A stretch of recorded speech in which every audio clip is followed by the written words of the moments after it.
ദൈവത്താൽ ഉളവാകുന്ന ചിന്തകളുണ്ട്.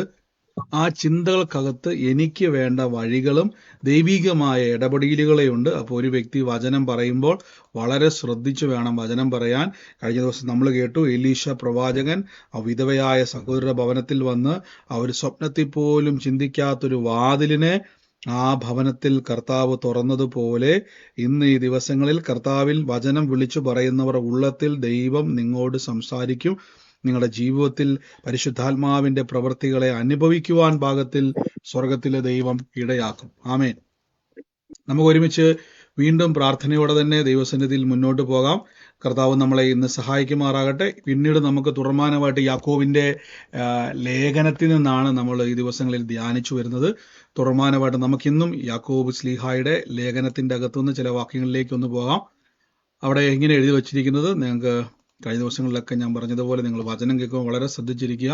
പ്രത്യേകിച്ച് ദൈവിക ആലോചനകൾ പരിശുദ്ധാത്മാവ് ഇടപെടുന്ന സമയത്ത് നിങ്ങൾ കഴിവതും നിങ്ങൾ ഇവിടെ നിന്ന് ഞാൻ എല്ലാവരെയും അൺമ്യൂട്ട് ചെയ്യുന്ന സമയത്ത് നിങ്ങൾ എപ്പോഴും ചെക്ക് ചെയ്യുക. നിങ്ങളുടെ മൈക്കിന്റെ ചിത്രം അവിടെ ഉണ്ടല്ലോ, നിങ്ങളുടെ സ്ക്രീനിന്റെ ഇടതുവശത്തായിട്ട്. അത് നിങ്ങൾ ആ സമയത്ത് നിങ്ങൾക്കൊന്നും സംസാരിക്കാൻ ഇല്ല എങ്കിൽ നിങ്ങൾ ജസ്റ്റ് അതൊന്ന് ക്ലിക്ക് ചെയ്യുക. കാര്യം ദൈവിക ആലോചന ഇടപെടുന്നവർക്ക് പ്രതികരിക്കുവാൻ, അല്ലെങ്കിൽ പലപ്പോഴും അവർക്ക് അത് എന്ത് ചെയ്യാൻ പറ്റത്തില്ല. അതുകൊണ്ട് അങ്ങനെ ഒരു ഡിലേ വരാതിരിക്കാൻ വേണ്ടി ഞാൻ നിങ്ങൾ എപ്പോഴും പറഞ്ഞില്ല, നിങ്ങൾ നേരിട്ട് നമ്മൾ ഇനി കാണുന്ന സമയത്താണെങ്കിൽ പോലും കർത്താവിന്റെ ശുശ്രൂഷ ചെയ്യുന്ന സമയത്ത് ദൈവദാസന്മാരെ നിങ്ങൾ എന്ത് ചെയ്യുക, എപ്പോഴും അവർക്കൊരു കംഫർട്ട് സോണിലേക്ക് എത്തിക്കാൻ നോക്കുക. അവരെപ്പോഴും സ്വസ്ഥതയോടെ ശുശ്രൂഷ ചെയ്യുവാൻ സമ്മതിക്കുന്നുവെങ്കിൽ കൂടുതൽ കാര്യങ്ങളിലേക്ക്, കൂടുതൽ ദാഹമുള്ളവരായിരിക്കുന്നുവെങ്കിൽ കൂടുതൽ ആഴങ്ങളിലേക്ക് പോകുവാൻ കർത്താവ് സഹായിക്കും. നമുക്ക് ഒരുമിച്ച് പ്രാർത്ഥിക്കാം, ഒരുമിച്ച് വിശ്വാസത്തോടെ മുന്നോട്ട് പോകാം. ഇവിടെ യാക്കോബിന്റെ ലേഖനത്തിൽ ഒരു വാക്കിങ്ങനെയാണ്, എങ്കിലും വചനം കേൾക്കുക മാത്രം ചെയ്യാതെ ചെയ്യുന്നത് കൊണ്ട് ഞങ്ങളെ തന്നെ ചതിക്കുന്നവരാകാതെ അത് ചെയ്യുന്നവരായിരിക്കും. ബൈബിള് പറയുകയാണ്, വചനം കേൾക്കുന്നവരാകാതെ, എങ്കിലും വചനം കേൾക്കുക മാത്രം ചെയ്തത് കൊണ്ട് തങ്ങളെ തന്നെ ചതിക്കാതെ അതിൽ ചെയ്യുന്നവരായിരിപ്പിൻ എന്ന് ബൈബിൾ പറയുന്നു. അപ്പൊ ബൈബിള് പറയാണ്, കേൾക്കുക മാത്രം ചെയ്തുകൊണ്ട് അത് ചെയ്യാതിരുന്നാൽ, നോക്കി ആ വാക്ക് നോക്കിയാണ്, കേൾക്കുക മാത്രമല്ല അത് ചെയ്യാതിരുന്നാൽ നിങ്ങളെ തന്നെ ചതിക്കുന്നവർ ആകും എന്നാണ് അവിടെ കൊടുത്തിരിക്കുന്നത്. അപ്പൊ വചനം കേൾക്കുന്ന ഒരു വ്യക്തി, വചനം കേട്ടുകൊണ്ടിരിക്കുന്ന ഒരു വ്യക്തി, ആ വ്യക്തിയുടെ ജീവിതത്തിൽ വചനം കേൾക്കുക മാത്രമല്ല അതിന്റെ പ്രവൃത്തിയിലേക്കും കൂടെ പോകണം എന്നവിടെ വചനത്തിൽ തന്നെ പറഞ്ഞിരിക്കുന്നത്. അപ്പൊ എന്താണ് ഈ കാര്യം എന്ന് പറഞ്ഞിട്ട് ഞാൻ താഴത്തെ വാക്യത്തിലേക്ക് ഒന്ന് വരാം. എന്താണ് ഇവിടെ യാക്കോബ് ശ്ലീഹ ഉദ്ദേശിച്ചിരിക്കുന്ന എന്നുള്ള വാക്കിലേക്ക് ഒന്ന് വരാം. നമ്മളവിടെ കാണുന്ന സമയത്ത് വചനം കേൾക്കുകയും വചനത്തിൻ്റെതായിട്ടുള്ള ഒരു പ്രവൃത്തിയിലേക്ക്, അവിടെ ആ പ്രവൃത്തി എന്ന പദത്തിലേക്ക്, അതായത് ചെയ്യുക എന്ന പദത്തിലേക്ക് കൊടുത്തേക്കുന്ന വാക്ക് എന്താണ്, എ മേക്ക് അല്ലെങ്കിൽ എ പ്രൊഡ്യൂസ് എന്നൊരു വാക്ക് കൊടുത്തേക്കുന്നത്. അതിന്റെ അർത്ഥം നിങ്ങളിൽ നിന്ന് തന്നെ ഫലങ്ങൾ പുറത്തു വരണം, നിങ്ങളിൽ തന്നെ ഒരു ഫലത്തെ പുറത്തു കൊണ്ടുവരിക എന്നൊരർത്ഥമാണ് അവിടെ കൊടുത്തത്. അപ്പൊ കേൾക്കുന്നവരാകാതെ കേൾക്കുന്നതിൻ്റെ അകത്തുനിന്നും ഫലമുള്ളവരാക്കി നിങ്ങൾ മാറണം. ഞാനതുകൊണ്ടാണ് പലപ്പോഴും പറഞ്ഞത്, യേശുക്രിസ്തുവിലേക്ക് വരുന്നൊരു വ്യക്തി കർത്താവിനെ രക്ഷിതാവായി സ്വീകരിച്ച് രക്ഷിക്കപ്പെടുന്ന ഒരു വ്യക്തിയുടെ ജീവിതം ലോക മനുഷ്യന് അതിശയമാണ്. നിങ്ങൾക്കൊരു സാധാരണക്കാരനെ പോലെ ജീവിക്കാൻ കഴിയത്തില്ല. അതിന്റെ അർത്ഥം എന്ന് പറഞ്ഞാൽ നിങ്ങൾ ഒറ്റപ്പെട്ട് ജീവിക്കണമെന്നൊരാശയമല്ല, പകരം അനേകർക്ക് യേശു പറഞ്ഞു, അപ്പോസ്തല പ്രവൃത്തിയിൽ പറഞ്ഞു, നിങ്ങൾ ഭൂലോകത്തിന്റെ അറ്റത്തോളം പോയി എൻ്റെ സാക്ഷി ആകും. ഇത് ചില്ലറ കാര്യമല്ല കേട്ടോ. ഭൂലോകത്തിൽ എവിടെ ചെന്നാലും അവർ നിങ്ങളെപ്പറ്റി പറയും, ഇത് യേശുവിൻ്റെ സാക്ഷിയാണ്. നിങ്ങളിൽ നിന്നും ഫലങ്ങൾ പുറത്തു വരും, നിങ്ങളിൽ നിന്നും കർത്താവിനാലുള്ള ഫലങ്ങളെ പുറത്തു വരും. അപ്പോൾ വചനം കേൾക്കുകയും വചനത്തിൻ്റെ അകത്തു നിന്ന് ഫലങ്ങൾ പുറത്തു കൊണ്ടുവരാതിരിക്കുകയും ചെയ്യുന്നവരാണ് നിങ്ങളെങ്കിൽ നിങ്ങൾ വചനം കേട്ട് നിങ്ങളെ തന്നെ ചതിക്കുകയാണ്. അതുകൊണ്ടാണ് ഞാൻ പലപ്പോഴും ഇവിടെ പറയാറുള്ളത്, വചനം കേൾക്കുമ്പോൾ വളരെ ശ്രദ്ധിക്കണം. ആവശ്യമില്ലാത്ത ഒന്നും കേൾക്കാൻ വേണ്ടി പോകരുത്. ആവശ്യമില്ലാത്ത ഏതെങ്കിലുമൊക്കെ ബ്രദർമാരോ ദേവദാസന്മാരോ ഒക്കെ വന്ന് പറഞ്ഞാൽ വചന വിരുദ്ധമായിട്ടാണ് സംസാരിക്കുന്നത് നിങ്ങൾക്ക് തോന്നിയാൽ നിങ്ങൾക്ക് ഒരിക്കലും അത് വിശ്വസിക്കരുത്, അത് ഏറ്റെടുക്കരുത്. എന്തുകൊണ്ടെന്നാൽ നിങ്ങൾ ചിന്തിക്കുന്നത് പോലെ ദുരുപദേശം, നിങ്ങൾ കേട്ടിട്ടുണ്ടോ? ദുരുപദേശം എത്ര കേട്ടിട്ടുണ്ട്? ദുരുപദേശം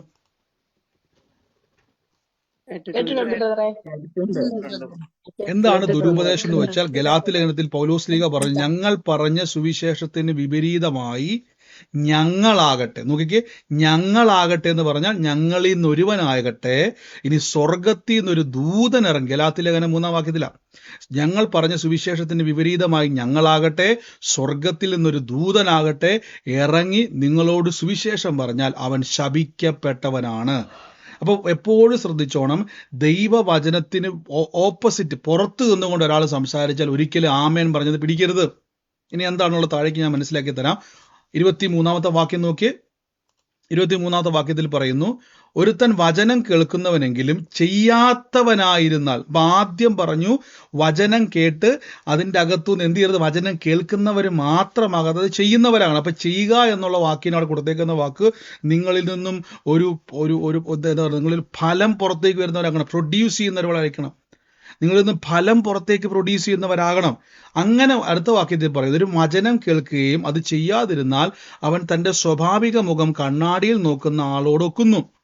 അവൻ തന്നെത്താൻ കണ്ടു പുറപ്പെട്ട് താൻ ഈ ഇന്ന രൂപത്തിലായിരിക്കുന്നു എന്ന് ഉടനെ മറന്നു പോകുന്നു.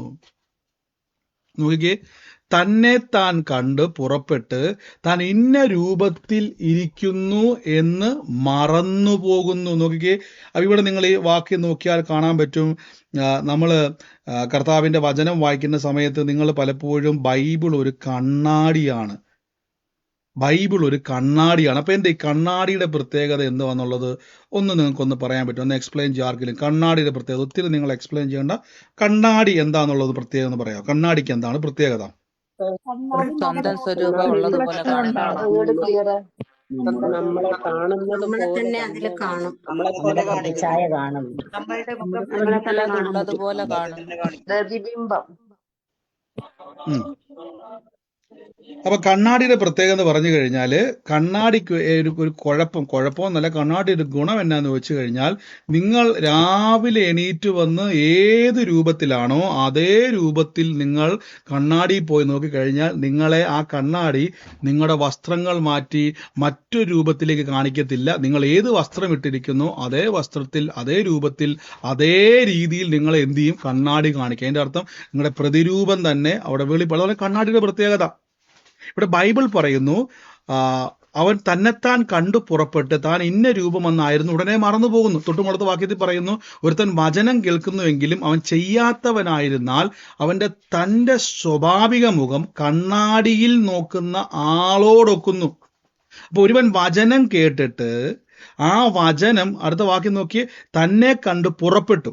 താൻ വചനം കണ്ടിട്ട് അല്ലെങ്കിൽ കണ്ണാടി നോക്കിയിട്ട്, നിങ്ങളിപ്പോൾ കണ്ണാടി നോക്കി മുടിയെല്ലാം ചീകി ഒതുക്കി നന്നായിട്ട് നിങ്ങൾ എന്താ പറയുന്നത്, മേക്കപ്പ് എല്ലാം ഇട്ട് നിങ്ങൾ പുറത്തേക്ക് ഇറങ്ങി, കണ്ണാടിയിൽ നിന്ന് പുറത്തോട്ട് ഇറങ്ങിയിട്ട് ഒരാൾ വന്നിട്ട് പറയുകയാണ്, ആ മുഖത്ത് എന്താണ് വലിയ എന്തോ ഒരു പാടിരിക്കുന്നത്, അല്ലെങ്കിൽ മുഖത്ത് എന്തോ ഒന്നിരിക്കുന്നുണ്ടല്ലോ, ഇതെന്തോ ഇങ്ങനെയെന്നാരെങ്കിലും ചോദിച്ചു കഴിഞ്ഞാൽ, ആരും നിങ്ങളെ നോക്കി ചിരിച്ചു കഴിഞ്ഞാൽ, കണ്ണാടി നോക്കിയൊരു വ്യക്തിയാണെങ്കിൽ നിങ്ങൾക്ക് സ്വന്തമായിട്ട് അറിയാം എൻ്റെ മുഖത്തൊന്നുമില്ല. ഇപ്പം ഞാൻ നിങ്ങൾ നടന്നു വരുന്ന വഴിക്ക് ഞാൻ പറയുകയാണ്, ഇതെന്നാ മുഖത്ത് വലിയ എന്തോ ഇരിക്കുന്നത്. അപ്പം നിങ്ങൾ കണ്ണാടി നോക്കിയിട്ട് വീടിൻ്റെ പുറത്തോട്ട് ഇറങ്ങിയതേ ഉള്ളൂ, നിങ്ങൾക്കപ്പം നിങ്ങളുടെ മുഖം കണ്ട് മുഖത്തൊന്നുമില്ല എന്ന് മനസ്സിലായി. പക്ഷെ ഞാൻ പറയുവാണ്, മുഖത്ത് എന്തോ ഇരിപ്പുണ്ട്. അപ്പം എന്തോ ഇരിപ്പുണ്ടെന്ന് പറയുമ്പോൾ നിങ്ങൾ മുഖം ഇങ്ങനെ തൂത്തുകൊണ്ടിരിക്കുക. തൂത്ത ഉടനെ നിങ്ങൾ ചെയ്യുന്നൊരു കാര്യം എന്തായിരിക്കും? തൂത്ത ഉടനെ അവിടെ ഉണ്ടോ എന്ന് ഞാൻ ചോദിക്കുന്നതിന് മുമ്പ് നിങ്ങൾ എന്തായിരിക്കും ചെയ്യുന്നത്? അയ്യോ അതുണ്ടോ എന്ന് നോക്കും, ഒന്നുകൂടി നോക്കാൻ ശ്രമിക്കും. അത് പോയില്ലേ, ഒന്നുകൂടെ കണ്ണാടി നോക്കും. നമ്മൾ ഒന്നും കൂടെ എന്ത് ചെയ്യും, കണ്ണാടി നോക്കും അല്ലേ. അപ്പൊ അവിടെ തന്നെ ഉണ്ടോ, അത് തന്നെ ഉണ്ട്. അപ്പൊ കണ്ണാടിയുടെ പ്രത്യേകത എന്ന് പറഞ്ഞാൽ, ഒന്ന്, ഞാൻ എന്താണോ ആയിരിക്കുന്നത് അത് എൻ്റെ മുമ്പിൽ വെളിപ്പെടുത്തുകയും എൻ്റെ ജീവിതത്തിൽ എന്തെങ്കിലും ഉണ്ടെങ്കിൽ അതിനെ കറക്റ്റ് ചെയ്യുവാനും സഹായിക്കുന്നതാണ് കണ്ണാടി അല്ലേ. ഇപ്പൊ ഞാൻ രാവിലെ എണീറ്റ് വന്നപ്പോഴേക്ക് എൻ്റെ മുഖത്ത് ആയണ്ടാക്കി ഇരിപ്പുണ്ട്, അതെന്നെ കാണിച്ചു തരികയും അതെൻ്റെ മുഖത്തു നിന്നും ഒരു വെള്ളം ഒഴിച്ച് കഴുകിയതിന് ശേഷം അത് മാറിപ്പോയി എന്നെ വീണ്ടും എൻ്റെ മുഖത്ത് ഏതെങ്കിലും ഉണ്ടെങ്കിൽ അതിനെ മാറ്റാൻ എന്നെ സഹായിക്കുകയും എൻ്റെ റിയാലിറ്റീനെ, എൻ്റെ മുഖത്തെ അവിടെ കാണിക്കുവാനും എന്ത് ചെയ്യും, അവിടെ സഹായിക്കും. നിങ്ങൾക്ക് വേഗത്തിൽ ദിനവൃത്താന്തങ്ങളുടെ പുസ്തകത്തിൻ്റെ അകത്ത് ഗിദയോൻ മുന്തിരിച്ചക്കിൻ്റെ ചൂട്ടിരുന്നുകൊണ്ട് ഗോതമ്പ് പൊടിക്കുന്ന ഒരു രംഗമുണ്ട് ദിനവൃത്താന്തങ്ങളുടെ പുസ്തകത്തിൽ. ആ വാക്യം ഒന്ന് വേഗത്തിൽ എടുക്കാം ഒരാൾ. ആമേൻ. അപ്പൊ ഇവിടെ കാണാൻ പറ്റും, നിങ്ങൾ കർത്താവിൻ്റെ വചനം കേൾക്കുന്ന ഒരു വ്യക്തി മറന്നു പോകാൻ സാധ്യതയുണ്ട്. ഞാൻ പറഞ്ഞല്ലോ, രക്ഷിക്കപ്പെട്ട ഒരു വ്യക്തി, വിശ്വാസത്തിൽ വന്ന ഒരു വ്യക്തി, നിങ്ങളുടെ അകത്തുനിന്നും വിശ്വസിക്കുന്ന വചനത്തിന്റെ ഫലം പുറത്തു വരണം. ഇപ്പൊ യേശുക്രിസ്തു പറഞ്ഞൊരു ഉപദേശമുണ്ട്, നിങ്ങൾ തമ്മിൽ തമ്മിൽ സ്നേഹിക്കണം. പല ആൾക്കാരും ഞാൻ കണ്ടിട്ടുണ്ട്, കർത്താവിന്റെ കൽപ്പനയെ അതേപോലെ അനുസരിക്കുവാൻ ശ്രമിക്കുന്നവര്. ഞാൻ പറയുന്നു, നിങ്ങളാണ് ഏറ്റവും വലിയ പരാജയത്തിലേക്ക് പോകുന്നവർ. അതിന്റെ അർത്ഥം എന്നാണെന്നറിയാവോ? തമ്മിൽ തമ്മിൽ സ്നേഹിക്കുക എന്ന് യേശു പറയും. നിങ്ങളെ പോലെ തന്നെ നിങ്ങളുടെ അയൽക്കാരനെ സ്നേഹിക്കണം. എന്നെ ഞാൻ സ്നേഹിക്കുന്നത് പോലെ എൻ്റെ അയൽക്കാരനെ ഞാൻ സ്നേഹിക്കണം. ശത്രുവിന് വിശന്നാൽ അവൻ ആഹാരം കൊടുക്കണം, അവന് ദാഹിക്കുന്നുവെങ്കിൽ അവന് വെള്ളം കൊടുക്കണം. അപ്പൊ ഇതേപോലെ സ്നേഹിക്കാനാണ് യേശു പറഞ്ഞത്. ഓക്കെ, ദിനവൃത്താന്തങ്ങൾ 6:11 അല്ലേ? ഞാൻ ആ വാക്യത്തിലേക്ക് ഒന്ന് വരാം. ഓക്കെ, ഇങ്ങനെ ആ വാക്യം ഇവിടെ എടുത്തു വെച്ചത് അതിൻ്റെ മാറിപ്പോയി. അപ്പൊ നമ്മൾ പലപ്പോഴും കർത്താവിന്റെ വചനം കേൾക്കുന്നതെങ്കിലും നമ്മുടെ ജീവിതത്തിൽ ഈ വാക്യമല്ല, 2ാമത്തെ വാക്യത്തിൽ എനിക്ക് വന്നത് കറക്റ്റായിട്ട് ആ വാക്യം ഒന്ന് എടുത്തരണേ. അപ്പൊ നമ്മൾ വചനം കേൾക്കുന്നവരാണെങ്കിൽ പോലും പലപ്പോഴും സംഭവിക്കുന്ന ഇതൊക്കെ തന്നെയാണ്. നമ്മൾ കർത്താവിന്റെ വചനം കേട്ടിട്ട്, നിങ്ങൾ നോക്കിയേ, തന്നെത്താൻ കണ്ടു പുറപ്പെട്ട് താൻ ഇന്ന രൂപമായിരുന്നുവെന്ന് ഉടനെ മറന്നു പോകുന്നു. അപ്പോൾ ഇതേപോലെ തന്നെ ദൈവത്തിന്റെ വചനം വായിക്കുന്ന ഒരു വ്യക്തി, വചനം കേൾക്കുന്ന ഒരു വ്യക്തി, ഇത് കണ്ണാടിയാണ്. വിശ്വാസിയുടെ കണ്ണാടിയാണ് ബൈബിൾ. എൻ്റെ കൂടെ എന്ന് പറഞ്ഞ്, വിശ്വാസിയുടെ കണ്ണാടിയാണ് വചനം എന്ന് പറഞ്ഞ്.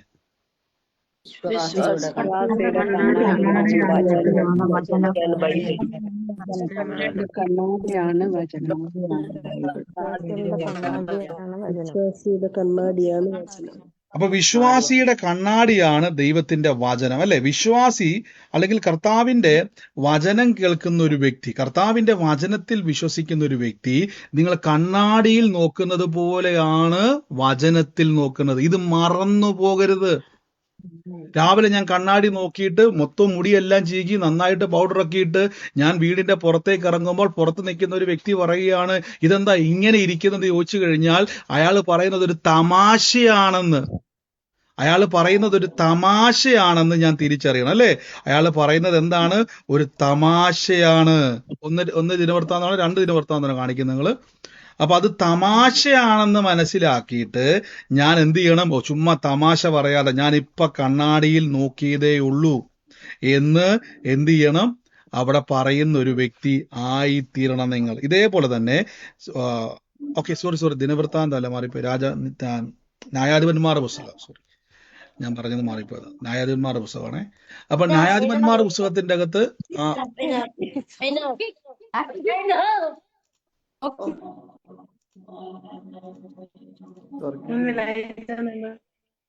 ഈ പ്രാർത്ഥനയ്ക്കിടയ്ക്ക് ശ്രദ്ധിക്കാതിരിക്കുന്ന കുറച്ച് പേരുണ്ടെന്ന് സംശയമുണ്ടോ? നിങ്ങൾ അങ്ങനെയുള്ളവർ ദയവ് ചെയ്ത് നിങ്ങൾ യൂട്യൂബിൽ പിന്നെ എപ്പോഴേലും കണ്ടാൽ മതി. ആഗ്രഹമുള്ളവർ സൂമിൽ നിന്നാൽ മതി. കുറച്ച് പേരുള്ളതെങ്കിൽ ഒരു കുഴപ്പമില്ല, ആൾ കൂടുന്നതിലല്ല കാര്യം.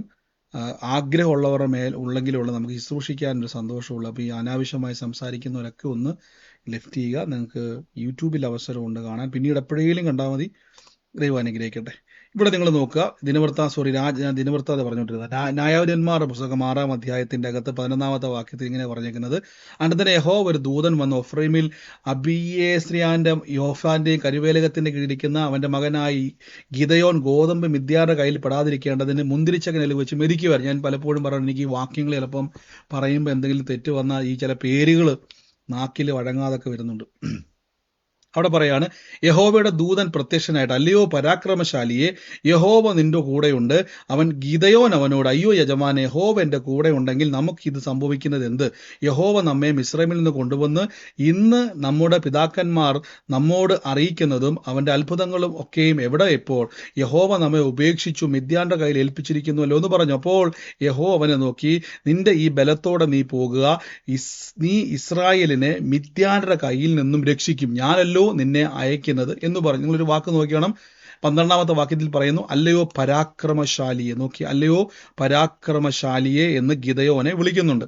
നോക്കിയാണ്. അപ്പൊ ഗിദയോൻ പറയുന്നുണ്ട്, ഗിദയോന്റെ അവസ്ഥ തന്നെ നിങ്ങൾ നോക്കിയാൽ മതി. മിദ്യാൻ സൈന്യത്തെ പേടിച്ചിട്ട് അവിടെ എന്ത് ചെയ്യുവാണ്, ഗോതമ്പ് മിദ്യാന്റെ കയ്യിൽ. അപ്പം ഗോതമ്പ് വിളഞ്ഞു നിൽക്കുന്ന സമയത്ത് ഇന്നാൾ പറഞ്ഞായിരുന്നു, മിദ്യാൻ സൈന്യത്തിന്റെ കുഴപ്പമെന്ന് പറഞ്ഞാൽ വിളഞ്ഞു നിൽക്കുന്ന ഗോതമ്പ് ഇസ്രായേൽ മക്കളുടെ മുമ്പിൽ വെച്ച് തന്നെ അവർ കൊയ്തെടുത്തുകൊണ്ട് പോകും. ഒരിറ്റ് പാല് പോലും കൊടുക്കാൻ സമ്മതിക്കത്ത അത്രയും ദുഷ്ടന്മാരായി മിദ്യാൻ സൈന്യം ഇസ്രായേലിനെ അടിമയാക്കി വെച്ചിരിക്കുന്ന ഒരു കാലഘട്ടമാണ്. അപ്പൊ അല്പം ഗോതമ്പ് മുന്തിരിച്ചക്കിന്റെ ചുവട്ടിലിരുന്നുകൊണ്ട് പാതിരാത്രി പേടിച്ച് വിറച്ചിരുന്നത് പൊടിക്കുന്ന ഗിദെയോനെ നോക്കിക്കൊണ്ട് പറയുകയാണ്, അല്ലയോ പരാക്രമശാലിയെ എന്ന് വിളിക്കുകയാണ്. നോക്കിയേ, അല്ലയോ പരാക്രമശാലിയെ എന്ന് ഗിദെയോനെ നോക്കിക്കൊണ്ട് ബൈബിൾ വിളിക്കുന്നു. അപ്പൊ നിങ്ങൾ നോക്കുക, ഗിദെയോന്റെ മറുപടി ഇതാണ്, ഞാൻ പരാക്രമശാലിയാന്ന് ഒരിക്കലും ആരും പറയത്തില്ല. കാരണം പേടിച്ചു വിറച്ചിരുന്നു കൊണ്ട് മുന്തിരിച്ചക്കിന്റെ ചോട്ടിരുന്നുകൊണ്ട് ഗോതമ്പ് മെതിക്കുന്ന എന്നെ നോക്കിക്കൊണ്ട് ഒരിക്കലും എന്ത് ചെയ്യത്തില്ല, ഒരാള് പോലും എന്ത് ചെയ്യത്തില്ല, എന്നെ വിളിക്കത്തില്ല. അപ്പോൾ ഉറപ്പായിട്ടും അദ്ദേഹത്തിന് മനസ്സിലായി തന്നെ കളിയാക്കാൻ വേണ്ടിയാണ്. അപ്പൊ അദ്ദേഹം പറയുവാണ്, ദൈവം ഉണ്ടെങ്കിൽ, അപ്പൊ നമ്മൾ സ്വാഭാവികമായിട്ട് ആൾക്കാർ പറയുന്ന പോലെ തന്നെ ഇദ്ദേഹം പറയുവാണ്, ദൈവം ഉണ്ടെങ്കിൽ ഇങ്ങനെ സംഭവിക്കുമായിരുന്നു എന്നൊക്കെ ചോദിച്ചുകൊണ്ട് പറഞ്ഞുകൊണ്ടിരിക്കുക. പക്ഷെ യഥാർത്ഥത്തിൽ ദൈവം ഗിദെയോനെ കാണുന്നത് ദൂതൻ മുഖാന്തരം പറയുകയാണ്, ഈ മനുഷ്യൻ മിദ്യാൻ സൈന്യത്തെ തോൽപ്പിക്കാൻ വേണ്ടി പോകുന്നവനാണ്. നോക്കിക്കേ, മിഥ്യാ സൈന്യത്തെ പരാജയപ്പെടുത്തുവാൻ വേണ്ടി ദൈവം നിയോഗിച്ച മനുഷ്യനാ. അപ്പൊ ദൈവത്തിന്റെ അരുളിപ്പാട് അഥവാ ദൈവത്തിന്റെ ശബ്ദം അല്ലെങ്കിൽ ദൈവത്തിന്റെ വചനം പറയുന്നു, നീ പരാക്രമശാലിയാണ്. അപ്പൊ വചനം വിശ്വാസിയുടെ എന്താന്നാ ഞാൻ ആദ്യം പറഞ്ഞത്? വചനം വിശ്വാസിയുടെ എന്താന്നാ പറഞ്ഞത്? വചനം വിശ്വാസിയുടെ എന്തുവാ?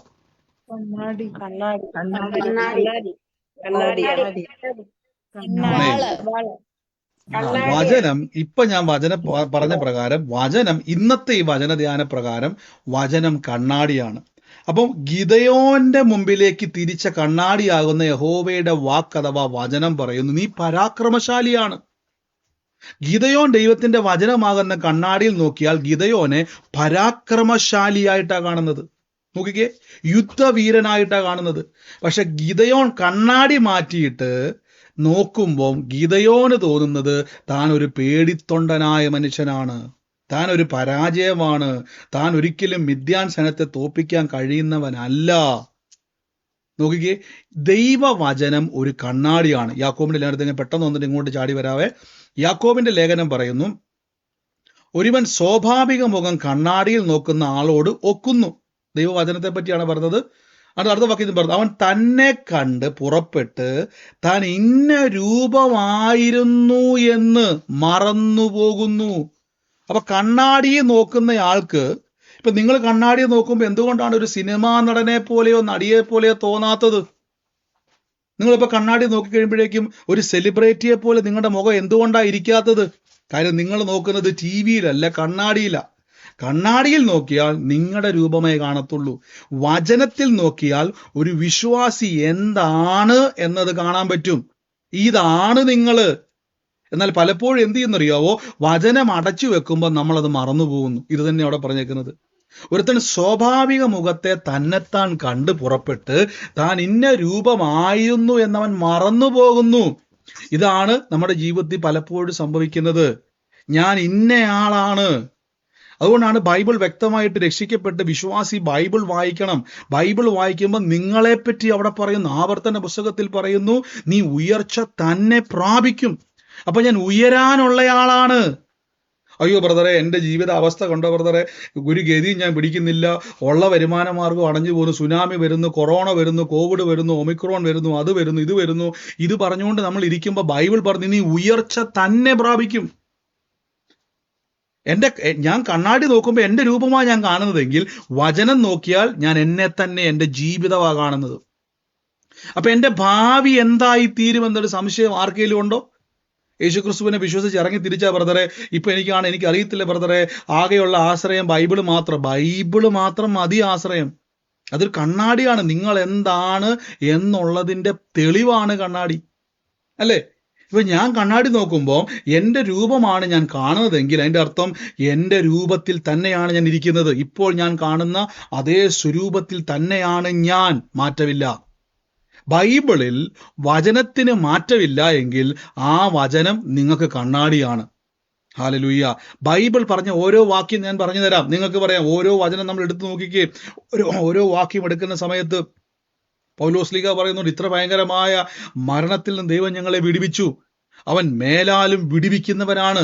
അപ്പൊ എൻ്റെ ജീവിതത്തിൽ ദൈവം ഇന്ന് ഞാൻ കടന്നു പോകുന്ന വിഷയങ്ങൾ തകർന്ന് ഞാൻ പോകത്തില്ല, അവൻ മേലാലും വിടുവിക്കുന്നവനാ. എന്നെ പറ്റിയാ പറയുന്നത്. കണ്ടോ, എന്നെ പറ്റിയാ പറയുന്നത്. ഞാൻ വിടുതൽ കാണും. അയ്യോ ബ്രദറെ, ഇങ്ങനെ പോയാൽ ഞാൻ രക്ഷപ്പെടും. എനിക്ക് തോന്നൽ പറയത്തില്ലേ, ഒരു വിടുതലും എനിക്കില്ല. പറയണം, ഞാൻ വിടുതൽ കാണും. എന്താ തെളിവ്? കൊരിന്ത്യ ലേഖനത്തിൽ വ്യക്തമായിട്ട് പറയുന്നു, അവൻ മേലാലും വിടുവിക്കും. ഇന്നും വിടുവിച്ചു, ഇന്നലെയും വിടുവിച്ചു, അവൻ മേലാലും വിടുവിക്കുന്നവൻ. അപ്പൊ മേലാലും വിടുവിക്കുന്ന പറഞ്ഞാൽ അതിന്റെ അർത്ഥം എന്തോ? ദൈവം മേലാലും വിടുവിക്കുന്ന പറഞ്ഞാൽ അത് ഫ്യൂച്ചർ അല്ലേ, ഭാവി നടക്കാൻ പോകുന്നതാ. അപ്പൊ ഇന്ന് ഞാൻ കടന്നു പോകുന്ന വിഷയം ഭാവി എന്താണ്? വിടുതല. എന്താ ഉറപ്പ്? കണ്ണാടിയിൽ അങ്ങനെ തന്നെയാ കാണുന്നത്. എന്നാൽ പലപ്പോഴും സംഭവിക്കുന്നത്, ഈ വാക്യം നോക്കിക്ക്, 24-ാമത്തെ വാക്യം, തന്നെത്താൻ കണ്ടു പുറപ്പെട്ട് താൻ ഇന്ന രൂപം ആയിരുന്നു എന്ന് ഉടനെ മറന്നു പോകുന്നു. ഞാൻ ആദ്യം പറഞ്ഞ വാക്യത്തിലേക്ക് വരാവേ. നമ്മൾ പലപ്പോഴും സ്നേഹിക്കുക എന്ന ഉപദേശം യേശുക്രിസ്തു പറയുന്ന സമയത്ത് തന്നെ കർത്താവ് കുറേ കാര്യങ്ങൾ അവിടെ പറയുന്നുണ്ട്. അവിടെ സ്നേഹിക്കുക എന്നുള്ളത് ഉപദേശമല്ല, സ്നേഹം ഉപദേശമല്ല. സ്നേഹം, ഗലാത്യ ലേഖനം 5-ാം വാക്യത്തിൽ പറയുന്നു, ആത്മാവിന്റെ ഫലമോ സ്നേഹം, സന്തോഷം, സമാധാനം, ദീർഘക്ഷമ, ദയ, പരോപകാരം. ഗലാത്യ ലേഖനം 5-ാം അധ്യായത്തിൽ. അപ്പൊ സ്നേഹിക്കുക എന്ന് പറഞ്ഞാൽ അത് കൽപ്പനയല്ല, പകരം ഫലമാണ്. അപ്പൊ അത് കൽപ്പനയായിട്ട് പറയാൻ കാര്യം എന്തുവാ? യഹൂദന്മാർ യേശുവിന്റെ പുറകെ നടക്കുക. ഏറ്റവും വലിയ കൽപ്പന എന്തുവാ? ന്യായപ്രമാണം മൊത്തം അനുസരിച്ച്. അപ്പൊ യേശു പറ, തമ്മിൽ നീ സ്നേഹിക്ക്. അത് അവരെ കൊണ്ട് കഴിയത്തില്ല. അവർ ശത്രുവിനെ തർക്കാൻ നിൽക്കുന്നവരാണ്. അപ്പൊ സ്നേഹിക്കുക എന്ന് പറഞ്ഞാൽ നിങ്ങളുടെ അകത്ത് ഒരു വ്യക്തി വചനം കേൾക്കുമ്പോൾ വചനത്തിന്റെ ഫലങ്ങളാണ്. അതുകൊണ്ടാണ് യേശുവിനെ കർത്താവായി സ്വീകരിക്കുന്നത്. നമ്മുടെ അകത്ത് എപ്പോഴൊക്കെയോ ചിന്തിച്ചിട്ടുണ്ട്, ഒരു സ്വഭാവ വ്യത്യാസം വന്നില്ലേ? ഞാൻ ചോദിച്ചോട്ടെ, എത്ര പേർക്ക് പണ്ടത്തെ പോലെ അല്ല, ഇപ്പം ഇച്ചിരി ക്ഷമയൊക്കെ വന്ന ആരെങ്കിലും ഉണ്ടോ? പണ്ട് ബ്രദറെ ഞാൻ കലിച്ച് തുള്ളി ഭയങ്കര ബഹളം വെക്കുന്ന ഒരാളായിരുന്നു, ടെൻഷൻ അടിക്കുന്ന ഒരാളായിരുന്നു, എന്ത് പറഞ്ഞാലും ചാടി കളിക്കുന്ന ഒരാളായിരുന്നു. പക്ഷെ ഇന്നൊരു സാക്ഷ്യം പറഞ്ഞു, ബ്രദറെ ഹൈപ്പർ ടെൻഷൻ ആയിരുന്നു പറഞ്ഞു. എനിക്ക് എന്നോട് ജോലി ചെയ്യുന്ന ആൾക്കാരെല്ലാം എന്നെ ഇട്ടേച്ച് പോവായിരുന്നു. ഞാനല്ലെങ്കിൽ അവരെ ഓടിക്കുമായിരുന്നു. എപ്പോഴും ദേഷ്യവും അരിശുമായിരുന്നു. എനിക്ക് ഒരു സ്വസ്ഥതയില്ലായിരുന്നു. ആ സഹോദരി ഒരു സാക്ഷ്യം പറഞ്ഞു, ബ്രദർ എനിക്ക് അറിയത്തില്ല, ഈ വചനം കേൾക്കാൻ തുടങ്ങി ഇപ്പം എനിക്കറിയത്തില്ല, ഞാൻ എല്ലാവരോടും ഇപ്പം സമാധാനത്തോടെ സംസാരിക്കാൻ തുടങ്ങി. ഇത് വലിയ സാക്ഷ്യമാണ് അവർ പറഞ്ഞത്. ഇത് വലിയൊരു സാക്ഷ്യമാണ്. എന്താ അവിടെ സംഭവിച്ചെന്നറിയാവോ? നിങ്ങളുടെ അകത്ത് വന്ന വചനം പ്രൊഡ്യൂസ് ചെയ്യാൻ തുടങ്ങി. ഫലത്തുങ്ങളെ, ഫലം പുറത്തേക്ക് വരാൻ തുടങ്ങി. ഇതാണ് യാക്കോബ് പറഞ്ഞിരിക്കുന്നത്, ഒരുവൻ വചനം കേട്ട് പ്രവർത്തിക്കാതിരുന്നാൽ. അപ്പൊ നമ്മുടെ ചിന്തയിൽ മൊത്തവും നമ്മൾ പ്രവർത്തിക്കുകയല്ല, നമ്മുടെ ഉള്ളിൽ പ്രവർത്തിക്കുകയാണ് വചനം. അതാണ് പ്രൊഡ്യൂസ് ചെയ്യുക എന്നൊരു വാക്ക് അവിടെ കൊടുത്തേക്കുന്നത്. പ്രവർത്തിക്കുക എന്നുള്ളതിന് നിങ്ങളുടെ അകത്തു നിന്നും ഫലങ്ങൾ പ്രൊഡ്യൂസ് ചെയ്യണം. വചനത്തിന്റെ ഫലങ്ങൾ പുറത്തു വരണം. അതിന് ഞാൻ എന്ത് ചെയ്യണമെന്നറിയാവോ? ഞാൻ വചനം നോക്കുമ്പോൾ ഒരു കണ്ണാടിയാണ്, അതുപോലെയാണ് ഞാനെന്ന് വിശ്വസിക്കണം. ഇതാണ് ഞാൻ. പലപ്പോഴും സംഭവിക്കുന്നത് ഞാൻ പറഞ്ഞുതരാം. പിശാചിന്റെ കള്ളത്തരം പറഞ്ഞു തരാം, അവന്റെ നുണകൾ ഞാൻ പറഞ്ഞു തരാം. ദൈവവചനത്തിൽ നിങ്ങൾ വിശ്വസിച്ചിരിക്കുന്നതിന് വിപരീതമായ കാര്യങ്ങളെ നിങ്ങളെ വിശ്വസിപ്പിക്കുക എന്നുള്ളതാണ് അവന്റെ ഡ്യൂട്ടി. ഞാൻ വീണ്ടും പറയാം, നിങ്ങളിപ്പോൾ കണ്ണാടി നോക്കിക്കൊണ്ട് ഇങ്ങനെ പോവാ, കണ്ണാടി നോക്കിക്കൊണ്ട് നിങ്ങൾ ഇങ്ങനെ മുടിയെല്ലാം ചെയ്ത് നന്നായിട്ട് ഒരുങ്ങി പോകുമ്പോഴേക്കും വഴി നിൽക്കുന്ന ഒരാൾ പറയുകയാണ്, ദേ ആണ്ടെ ആ സെലിബ്രിറ്റിയെ പോലെ ആണല്ലോ നിങ്ങൾ ഇരിക്കുന്നത്. അപ്പൊ നിങ്ങൾക്ക് പെട്ടെന്നൊരു അതിശയം. ആരോ വഴി കൂടെ പോയി പറഞ്ഞു, അപ്പൊ ആ സെലിബ്രിറ്റി എന്ന് പറഞ്ഞാൽ, ഇപ്പം ഞാൻ ഉദാഹരണം പറയാം, എനിക്ക് 5 അടി പൊക്കം ഉള്ളെന്നിരിക്കട്ടെ, എനിക്ക് അധികം വലിപ്പമൊന്നും ഇല്ലാത്തൊരു മനുഷ്യനാന്നിരിക്കട്ടെ. പെട്ടെന്ന് വഴിയെ പോകുന്ന ഒരാള് വലിയൊരു സെലിബ്രിറ്റി, 6 അടി പൊക്കമുള്ള വലിയ അജാനബാഹുവായ ഒരു സെലിബ്രിറ്റിയുടെ രൂപത്തിലാണ് ഞാൻ ഇരിക്കുന്നല്ലോ, അതേപോലെ ആണല്ലോ എന്ന് എന്നോട് പറഞ്ഞാൽ, അയ്യോ ഞാൻ പറയുക ശരിയാണോ എന്ന് നിങ്ങൾ ചോദിക്കുവോ? ഇല്ല. നമുക്കറിയാം, നമ്മൾ കണ്ണാടി നോക്കിയപ്പോൾ നമുക്കറിയാം നമ്മുടെ സ്വരൂപം, നമ്മൾ ഇങ്ങനെയാണ് ഇരിക്കുന്നത്, നമ്മൾ ഇങ്ങനെയാണ് നമ്മുടെ രൂപം, നമ്മുടെ നിറം ഇങ്ങനെയാണ്, നമ്മുടെ രൂപം ഇങ്ങനെയാണ്, നമ്മളെല്ലാം കണ്ണും മൂക്കും വായു എല്ലാം ഇങ്ങനെയാണ്, നമുക്കറിയാം.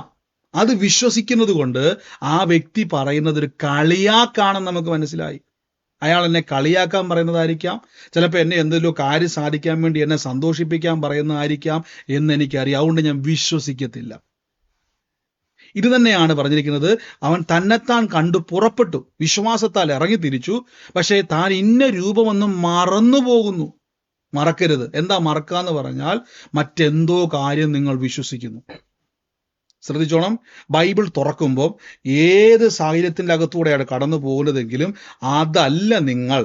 ബൈബിൾ തുറക്കുമ്പോൾ ഇത് കണ്ണാടി നോക്കുമ്പോൾ ബൈബിൾ പറയുന്നു, നീ ഉയർച്ച തന്നെ പ്രാപിക്കും, താഴ്ച പ്രാപിക്കത്തില്ല. അയ്യോ എൻ്റെ കർത്താവേ, പക്ഷെ ഞാൻ എൻ്റെ ജീവിത അവസ്ഥ നോക്കിയാൽ മൊത്തം കുളമായി കിടക്കുവാണല്ലോ. അല്ല, ഇതാണ് റിയാലിറ്റി. ഇതാണ് ഞാൻ ഉയർച്ച പ്രാപിച്ചുകൊണ്ടിരിക്കുകയാണ്. അപ്പൊ ഇപ്പോഴത്തെ അവസ്ഥയോ ഞാൻ ഉയർച്ച പൊക്കൊണ്ടിരിക്കുക. അപ്പൊ ഇപ്പൊ കടന്നു പോകുന്ന സാഹചര്യങ്ങളോ അതൊക്കെ ഞാൻ വിടുതൽ പ്രാപിക്കും. ഇവിടുന്നൊക്കെ ഞാൻ വിടുതൽ പ്രാപിച്ച് ഉയർച്ചയിലേക്ക് പോകും. എന്താ തെളിവ്? ബൈബിൾ എന്ന് പറയുന്നത്, വചനം എന്ന് പറയുന്നത് കണ്ണാടിയാണ്. അപ്പൊ ഇത് നിങ്ങൾ വിശ്വസിക്കുമ്പോൾ മറ്റു കാര്യങ്ങളെ നിങ്ങൾ മൈൻഡ് ചെയ്യാതെ വരും. ഇപ്പൊ പിന്നെ കുഴപ്പമൊന്നും ഞാൻ പറഞ്ഞു തരാം. ഇപ്പൊ നമ്മളെ മുമ്പിലിരിക്കുന്ന സാഹചര്യം കൊണ്ട് നമുക്ക് വേദനിക്കുന്ന, അപ്പൊ ഏതോ ഒരു ദൈവദാസൻ വന്നിട്ട് ഒറ്റ പ്രവചനം കൂടെ പറയുകയാണിത്, പിശാച് നിങ്ങളെ ബന്ധിച്ചിട്ടേക്കുക, വിടുവിക്കാൻ ആരുമില്ല, ഇത് നിങ്ങളെയും കൊണ്ടേ പോകത്തുള്ളൂ. ഒയ്യോ ബ്രദറെ, ഞാൻ ഇന്നാൾ എന്നോട് പറഞ്ഞ ബ്രദർ സത്യമായ കാര്യങ്ങളെ പ്രവചിച്ചത്. ഞാൻ പറഞ്ഞത് ആ പ്രവാചകന്റെ അകത്ത് വ്യാപരിച്ചതൊരിക്കലും പരിശുദ്ധാത്മ നിയോഗത്താലുള്ള പ്രവചനമല്ല. ഇവിടെയാണ് പൗലോസ്ലീഹ പറഞ്ഞത്, ഞങ്ങൾ പറഞ്ഞ വചനത്തിന് വിപരീതമായി ഞങ്ങളാകട്ടെ, സ്വർഗത്തിൽ നിന്നൊരു ദൂതനാകട്ടെ ഇറങ്ങി വന്ന് നിങ്ങളോട് പറഞ്ഞാൽ അവൻ ശപിക്കപ്പെട്ടവനാണ്. അപ്പൊ അങ്ങനെയുള്ള ആൾക്കാർ നമ്മുടെ ഇടയിലേക്ക് വരും. നമ്മുടെ ചിന്തയിൽ പിശാച് കൊമ്പും വാലും ഒക്കെ ആയിട്ട് വന്നുകൊണ്ട് നിങ്ങളോട് സുവിശേഷം പറഞ്ഞ് നിങ്ങളെ തെറ്റിച്ചുകൊണ്ട് പോകുന്നല്ല. അവൻ വരുന്നത് എങ്ങനെയാന്ന് വെച്ച് കഴിഞ്ഞാൽ ഇടയന്റെ രൂപത്തിൽ വരും. എപ്പോഴും ഞാൻ പറയാറ്, ഇടയന്റെ രൂപത്തിൽ വന്ന് നിങ്ങളോട് വചനവിരുദ്ധമായിട്ടുള്ള കാര്യങ്ങളെ പറയുകയും പ്രവചിക്കുകയും ചെയ്യുമ്പോൾ അവിടെ നിങ്ങൾ എന്ത്, കറക്റ്റ് കാര്യം ബ്രദറെ പറഞ്ഞത്, കാച്ചട്ടാ പറഞ്ഞത്. വചനം നോക്കണവേ, കണ്ണാടി നോക്കണവേ. കണ്ണാടിയിൽ എന്നാണ് പറഞ്ഞേക്കുന്നത്? അതിന് വിപരീതമായി എന്തു വന്നാലും എനിക്കുള്ളതല്ല, അതെന്നെ കളിയാക്കാനുള്ളതാണ്, എന്നെ വിശ്വസിപ്പിക്കുക എന്നുള്ളതാ ലക്ഷ്യം. ഇല്ല, ഇതിപ്പോ കടന്നു പോകുന്ന സാഹചര്യം എന്തുവായിക്കോട്ടെ, ഈ അവസ്ഥക്കകത്തുനിന്നും ബൈബിൾ പറയുന്നു, ഞാൻ ഉയർച്ച തന്നെ പ്രാപിക്കും. താഴോട്ടും ഇറക്കവും ഇല്ല, കയറ്റവും ഉയർവരത്തില്ല. താഴോട്ട് ഇറക്കം ഉണ്ടെങ്കിൽ ഒരു കയറ്റമുണ്ട്, അങ്ങനെ ബൈബിളിൽ ഇല്ല. ഉയർച്ച തന്നെ പ്രാപിക്കും. താഴോട്ട് പോയിട്ട് ഉയരുന്നതല്ല. അത് ഉയർച്ച എന്ന വാക്കിന്റെ അർത്ഥം എന്ന് പറഞ്ഞാൽ നമ്മൾ ആ ഗ്രാഫ് മുകളിലോട്ട് പോയിക്കൊണ്ടിരിക്കുക, മൂവ് ചെയ്തുകൊണ്ടിരിക്കുന്ന ഒരു ഗ്രാഫിലാണ് നമ്മൾ നിൽക്കുന്നത്. ഈ ഗ്രാഫ് താഴെ, നമുക്കൊരു ഗ്രാഫിന്റെ പ്രത്യേകത എന്ന് വെച്ചാൽ ഒന്ന് താഴുന്നു പിന്നെ കയറുന്നു, ഒന്ന് താഴുന്നു, ഇങ്ങനെ ഗ്രാഫ് വരുന്നത് അല്ലേ. ഈ ഗ്രാഫ് അങ്ങനെയല്ല, നേരെ പോകുന്ന ഒരു ഗ്രാഫാണത്. ഉയരത്തിലേക്ക് പൊക്കോണ്ടിരിക്കുന്ന ഒരു ഗ്രാഫാണ് എൻ്റെ ജീവിതം. അതിൻ്റെ അർത്ഥം ഓരോ വർഷം കഴിയുമ്പോഴും എൻ്റെ അവസ്ഥ മാറിക്കൊണ്ടേയിരിക്കും. വിശ്വാസത്തിൽ വന്നിട്ട് 10 വർഷം മുമ്പോ 5 വർഷം മുമ്പോ ആയിട്ട് നിങ്ങളുടെ ജീവിതത്തിൽ ഒരേ അവസ്ഥയാണെങ്കിൽ അതിൻ്റെ അർത്ഥം നിങ്ങളുടെ സ്വാഭാവിക രൂപത്തെ മറന്നു. നിങ്ങൾ എവിടെയോ നിങ്ങൾ ട്രാപ്പായിട്ടുണ്ട്, ഏതോ ഒരു ഉപദേശത്തിൽ നിങ്ങൾ കുടുങ്ങിയിട്ടുണ്ട്, ഏതോ ഒരു തെറ്റായ വചനത്തിൽ നിങ്ങൾ സ്റ്റക്കായിട്ടുണ്ട്. അതാ കാര്യം. ഇപ്പം ആരോ പറയുന്നത് ഞാൻ ഇന്ന സെലിബ്രിറ്റിയെ പോലെ, അത് ഞാൻ വിശ്വസിച്ചുകൊണ്ടിരിക്കുക, എൻ്റെ സ്വാഭാവിക രൂപത്തെ ഞാൻ മറന്നു. അപ്പൊ കർത്താവിന്റെ വചനം കേൾക്കുമ്പം ആ വചനത്തിന്റെ മേൽ കൈവച്ചിട്ട് പറഞ്ഞു, ഇതാണ് ഞാൻ. ഒരു വിശ്വാസിയുടെ ഏറ്റവും വലിയ ബലം എന്നാന്ന് ചോദിച്ചാൽ ബൈബിളിൽ എഴുതപ്പെട്ടിരിക്കുന്നത് തന്നെയാണ് എൻ്റെ ജീവിതം. ഇതാണ് എൻ്റെ ജീവിതം. യേശുക്രിസ്തു പറഞ്ഞില്ലേ, തിരുവഴുത്തിൽ എന്നെപ്പറ്റി എഴുതിയിരിക്കുന്നതിന് നിവർത്തി വന്നിരിക്കുന്നു. നോക്കിക്കേ, യേശുക്രിസ്തുവിനെ പറ്റി എഴുതിയിരിക്കുന്ന നിവർത്തി വന്നിരിക്കുന്നു. എപ്പോഴാ പറഞ്ഞേക്കുന്നത്? യേശു മരിച്ചടക്കപ്പെട്ട് ലൂക്കോസിന്റെ സുവിശേഷത്തിൽ ഒടുവിൽ വാക്യത്തിൽ ഇങ്ങനെ പറയുന്നുണ്ടല്ലേ, ആ നടന്നു പോകുന്ന ആൾക്കാരോട് പറയുകയാണ് കർത്താവ്, തിരുവഴുത്തിൽ എന്നെ, സങ്കീർത്തനങ്ങളിലും പ്രവാചക പുസ്തകങ്ങളിലും എന്നെപ്പറ്റി എഴുതിയിരിക്കുന്നതിന് നിവർത്തി വന്നിരിക്കുന്നു. അപ്പൊ എന്നെപ്പറ്റി അവിടെ എഴുതിയിട്ടുണ്ടായിരുന്നു. എന്താണ്? എനിക്കൊരു ശിശു ജനിച്ചിരിക്കുന്നു, ആധിപത്യം എൻ്റെ തോളിലുണ്ട്, അത്ഭുത മന്ത്രി, വീരനാം ദൈവം, നിത്യപിതാവ്, സമാധാനത്തിന്റെ പ്രഭു. കന്യക ഗർഭിണിയായ ഒരു മകനെ പ്രസവിക്കും. 3-ാം നാൾ സങ്കീർത്തനത്തെ പറയുന്നു, അവൻ എന്ത് ചെയ്യും? കർത്താവ് ക്രൂശിക്കപ്പെടുമെന്നും കർത്താവിന്റെ വസ്ത്രത്തിന് ചീട്ടിട്ട് നേടുമെന്നും പാതാളത്തിലേക്ക് പോകുമെന്നും ഉയർത്തെഴുന്നേൽക്കുമെന്നും ഒക്കെ എഴുതിയിട്ടുണ്ട്. അപ്പൊ ഇത് കർത്താവ് പറയുകയാണ്, എന്നെപ്പറ്റി എഴുതിയിരിക്കുന്നത് നിവൃത്തിയായിരിക്കുന്നു. ഇതേപോലെ തന്നെ ഒരു വിശ്വാസി പറഞ്ഞു, എന്നെപ്പറ്റി എഴുതിയിരിക്കുന്നതാണ് സത്യം. അപ്പൊ ഇതിനോട് കോംപ്രമൈസ് ചെയ്യരുത്. നിങ്ങൾ വചനം കേൾക്കുന്ന വ്യക്തി വിശ്വസിക്കുമ്പോൾ നിങ്ങളുടെ അകത്തുനിന്ന് ഉണ്ടാകുന്ന ഫലമാണ് വചനത്തിന്റെ പ്രവൃത്തികൾ. അല്ലാതെ നിങ്ങൾ ചെയ്യുന്ന രണ്ട് തരം വിശ്വാസത്തിന്റെ പ്രവൃത്തിയുണ്ട്, വചനം കേട്ടിട്ട് ചെയ്യുന്ന പ്രവൃത്തിയുണ്ട്. അപ്പൊ ഇവിടെ വചനം കേട്ടിട്ട് നിങ്ങളുടെ അകത്തുണ്ടാകുന്ന പ്രവൃത്തിയും അബ്രഹാം ചെയ്ത പ്രവൃത്തിയും രണ്ടും രണ്ടാം. വിശ്വാസത്താൽ ഇറങ്ങി തിരിച്ച പ്രവൃത്തി, ഇത് രണ്ടും നിങ്ങൾ മിക്സ് ആയി പോകരുത്. അപ്പൊ നിങ്ങൾ എന്ത് ചെയ്യണം? വചനം കേട്ടിട്ട് നിങ്ങൾ ആദ്യം ചെയ്യേണ്ടത് ഇതാണ് ഞാൻ, ഇതാണ് ഞാൻ, ഇത് എൻ്റെ ജീവിതത്തിൽ നടക്കത്തുള്ളൂ. എൻ്റെ കൂടെ പറഞ്ഞാട്ടെ, ഈ വചനത്തിൽ എഴുതപ്പെട്ടതേ എൻ്റെ ജീവിതത്തിൽ നടക്കത്തുള്ളൂ എന്ന് പറ. ഈ വചനത്തിൽ നടക്കത്തുള്ളൂ. ഇതിൽ ഈ ഒരു വാക്കിൽ നിങ്ങൾ ധൈര്യം കാണിക്കണം, ഈ വാക്കിൽ ധൈര്യം കാണിക്കണം. പലപ്പോഴും സംഭവിക്കുന്നത്, നമ്മൾ കർത്താവിന്റെ വചനം കേൾക്കുന്നു എങ്കിലും പല സാഹചര്യങ്ങൾ വരുന്ന സമയത്ത് നമ്മൾ മറന്നു പോകുന്നു നമ്മൾ ഇതാണ്. അതെന്തുകൊണ്ടാണ് സാഹചര്യം വരുന്നറിയാവോ? സാഹചര്യത്തിന്റെ പ്രത്യേകത ഞാൻ പറഞ്ഞു തരാം. നിങ്ങൾ കണ്ണാടി നോക്കി പുറത്തോട്ട് ഇറങ്ങുന്ന സമയത്ത്, നിങ്ങൾ വീടിന്റെ പുറത്തേക്ക് ഇറങ്ങുന്ന സമയത്ത് നമ്മൾ ഇടയ്ക്കിടയ്ക്ക് നമ്മുടെ മുടിയെ പിടിച്ചു നോക്കും അല്ലേ? മുടി കറക്റ്റായിട്ടാണോ നിൽക്കുന്നത്? ഇടയ്ക്ക് നമ്മൾ മുഖത്തെ ഒന്ന് പിടിച്ചു നോക്കും, കണ്ണിലൊക്കെ ഒന്ന് പിടിച്ചു നോക്കും, മുഖത്തിടയ്ക്കുന്ന തലോടി നോക്കും. അതെന്റെ കാരണം എന്നറിയാവോ? എന്തായിരിക്കും അങ്ങനെ ചെയ്യാൻ കാരണം? ഇടയ്ക്കിടയ്ക്ക് മുടിയെ പിടിച്ചു നോക്കുന്ന അങ്ങനെ തന്നെയാണോ? ഇടയ്ക്ക് മുഖത്തും തലോടി നോക്കുന്ന എന്തോ മുഖത്ത് ഇരിപ്പുണ്ട്, എന്തായിരിക്കും അങ്ങനെ നോക്കുന്നതിന്റെ കാരണം? മാറ്റം വന്നോ? ശരിക്കാണോ ഇരിക്കുന്നതെന്ന് അറിയാം. എന്തായിരിക്കും കാരണം? മറ്റൊരാള് നോക്കുമ്പോൾ ഒന്നുകൂടെ ഞാൻ ചോദ്യം ചോദിക്കാം. നിങ്ങൾ പുറത്തോട്ട് കണ്ണാടി നോക്കി മുടിയെല്ലാം ചെയ്യുകയും മുഖമൊക്കെ ഒന്ന് മിനുക്കി പുറത്തോട്ട് ഇറങ്ങിയതിന് ശേഷം ബസ് സ്റ്റോപ്പിൽ പോയി നിൽക്കുമോ, എവിടെ ആയിക്കോട്ടെ, 1 മണിക്കൂർ യാത്ര ചെയ്തതിന് ശേഷം നമ്മൾ പെട്ടെന്ന് നമ്മുടെ മുടിയൊക്കെ ഒന്ന് ഒതുക്കി, നമ്മൾ പെട്ടെന്ന് നമ്മുടെ മുഖമൊക്കെ ഒന്നും കൂടെ ഒന്ന് തിരുമ്മി ഒന്നും കൂടെ എന്തൊക്കെയോ നമ്മൾ ടച്ചപ്പ് ഒക്കെ നോക്കുന്നു. എന്താ കാരണം എന്നറിയാവോ? ഇപ്പം എൻ്റെ ഫേസ് എനിക്ക് കാണാൻ പറ്റുന്നില്ല, മുടി അങ്ങനെ തന്നെയാണോ എന്നെനിക്കിപ്പോൾ അറിയാൻ പറ്റുന്നില്ല. ഞാൻ ഇറങ്ങിയപ്പോൾ കറക്റ്റ് ആയിരുന്നു, എന്നാൽ വഴിയെ പോകുന്ന വഴിയിൽ ഈ ബസ് യാത്രയിലോ ഈ ഓഫീസിലോ കണ്ണാടി കാണാൻ പറ്റുന്നില്ല. അപ്പൊ എൻ്റെ മുഖം ഇപ്പൊ എങ്ങനെയായിരിക്കും എനിക്ക് അറിയുന്നില്ല. അതുകൊണ്ട് ഞാൻ പലപ്പോഴും തോണ്ടി നോക്കുന്നു, മുടി ഒന്ന് ചീകി നോക്കുന്നു, കൈ കൊണ്ട് തലോടി നോക്കുന്നു. ഞാൻ ചെയ്യുന്ന കാര്യമാവട്ടെ, നിങ്ങളുടെ കാര്യം എനിക്ക് അറിയത്തില്ല. എന്നാൽ പെട്ടെന്നൊരു കണ്ണാടി കണ്ട് ഉടനെ അതിന്റെ മുമ്പിൽ പോയി നമ്മൾ എന്ത് ചെയ്യും? അതിപ്പോ ഏത് സൂപ്പർ മാർക്കറ്റിൽ പോയാലും ശ്രദ്ധിച്ചിട്ടുണ്ടോ, നമ്മൾ ഓടിപ്പോയി ഒരു കണ്ണാടി കണ്ടാൽ ഒന്ന് നോക്കിയിരിക്കും. കാര്യം നമ്മളെ തന്നെ കറക്റ്റ് ചെയ്തുകൊണ്ടിരിക്കുക നമ്മൾ. ഇതാ കർത്താവിന്റെ വചനം. ഇതെപ്പോഴും മുറുക്ക പിടിക്കണം, വചനം മുറുക്ക പിടിച്ചോണം. പലപ്പോഴും നമ്മൾ മറന്നു പോകും, നമ്മൾ ഇങ്ങനെ തന്നെ ആണോ, അയ്യോ മുടി അങ്ങോട്ടും ഇങ്ങോട്ടും മാറിയോ എന്ന് നമ്മുടെ ഉള്ളിൽ ഒരു ചിന്ത വരാൻ കാരണം. എന്നാൽ ലൈവായിട്ട് എപ്പോഴും നിങ്ങളുടെ മുമ്പിൽ കണ്ണാടി ഉണ്ടെന്നിരിക്കട്ടെ, നിങ്ങൾ മുടിയെ പിടിക്കത്തില്ല, ശ്രദ്ധിച്ചിട്ടുണ്ടോ? നിങ്ങളിപ്പോൾ കണ്ണാടിയുടെ മുമ്പിൽ ഇരിക്കുക 2 മണിക്കൂറായിട്ട്, നിങ്ങൾ ശ്രദ്ധിച്ചാൽ മതി, തൊടത്തില്ല നിങ്ങളുടെ മുടിയിൽ, തൊടത്തില്ല നിങ്ങളുടെ മുഖത്ത് ഒരു ഭാഗത്ത്. കാര്യം നിങ്ങൾ ലൈവായിട്ട് നിങ്ങളുടെ മുഖത്തെ കണ്ടുകൊണ്ടിരിക്കുക. കർത്താവിന്റെ വചനം എപ്പോഴും ഹൃദയത്തിൽ ഉണ്ടായിരിക്കണം. ഈ ലോകത്തിൽ ജീവിക്കുമ്പോൾ പല സാഹചര്യം എൻ്റെ മുമ്പിൽ വരും. ചിലപ്പോൾ ഞാൻ ഞെരുക്കം എൻ്റെ മുമ്പിൽ വന്നേക്കാം. നിങ്ങളിപ്പം ഞെരുക്കത്തിലൂടെ കടന്നു പോകുന്ന വ്യക്തിയായിരിക്കും അല്ലേ? ബ്രദർ പറയുന്നു, ബൈബിൾ പറയുന്നുവല്ലോ, കർത്താവിന്റെ ദാരിദ്ര്യം എടുത്ത് മാറ്റിയെന്നും കർത്താവ് എനിക്ക് വേണ്ടി ആവർത്തന പുസ്തകത്തിൽ പറഞ്ഞിരിക്കുന്ന പോലെ സദൃശവാക്യത്തിൽ പറഞ്ഞ പോലെ ധനവും മാനവും പുരാതന സമ്പത്തും ഉണ്ടെന്നും, എന്നിട്ട് ലോട്ടറി പോലും അടിക്കുന്നില്ല കർത്താവ്. നമ്മൾ സങ്കടപ്പെടുവല്ലേ? ഇതെന്താ ഇത് തമ്മിൽ ചേരാത്തത്? അതിന്റെ കാര്യം എന്താണെന്നറിയാവോ? ഇന്നു മുതൽ വിളിച്ചു പറയണം, ഇതാണ് ഞാൻ.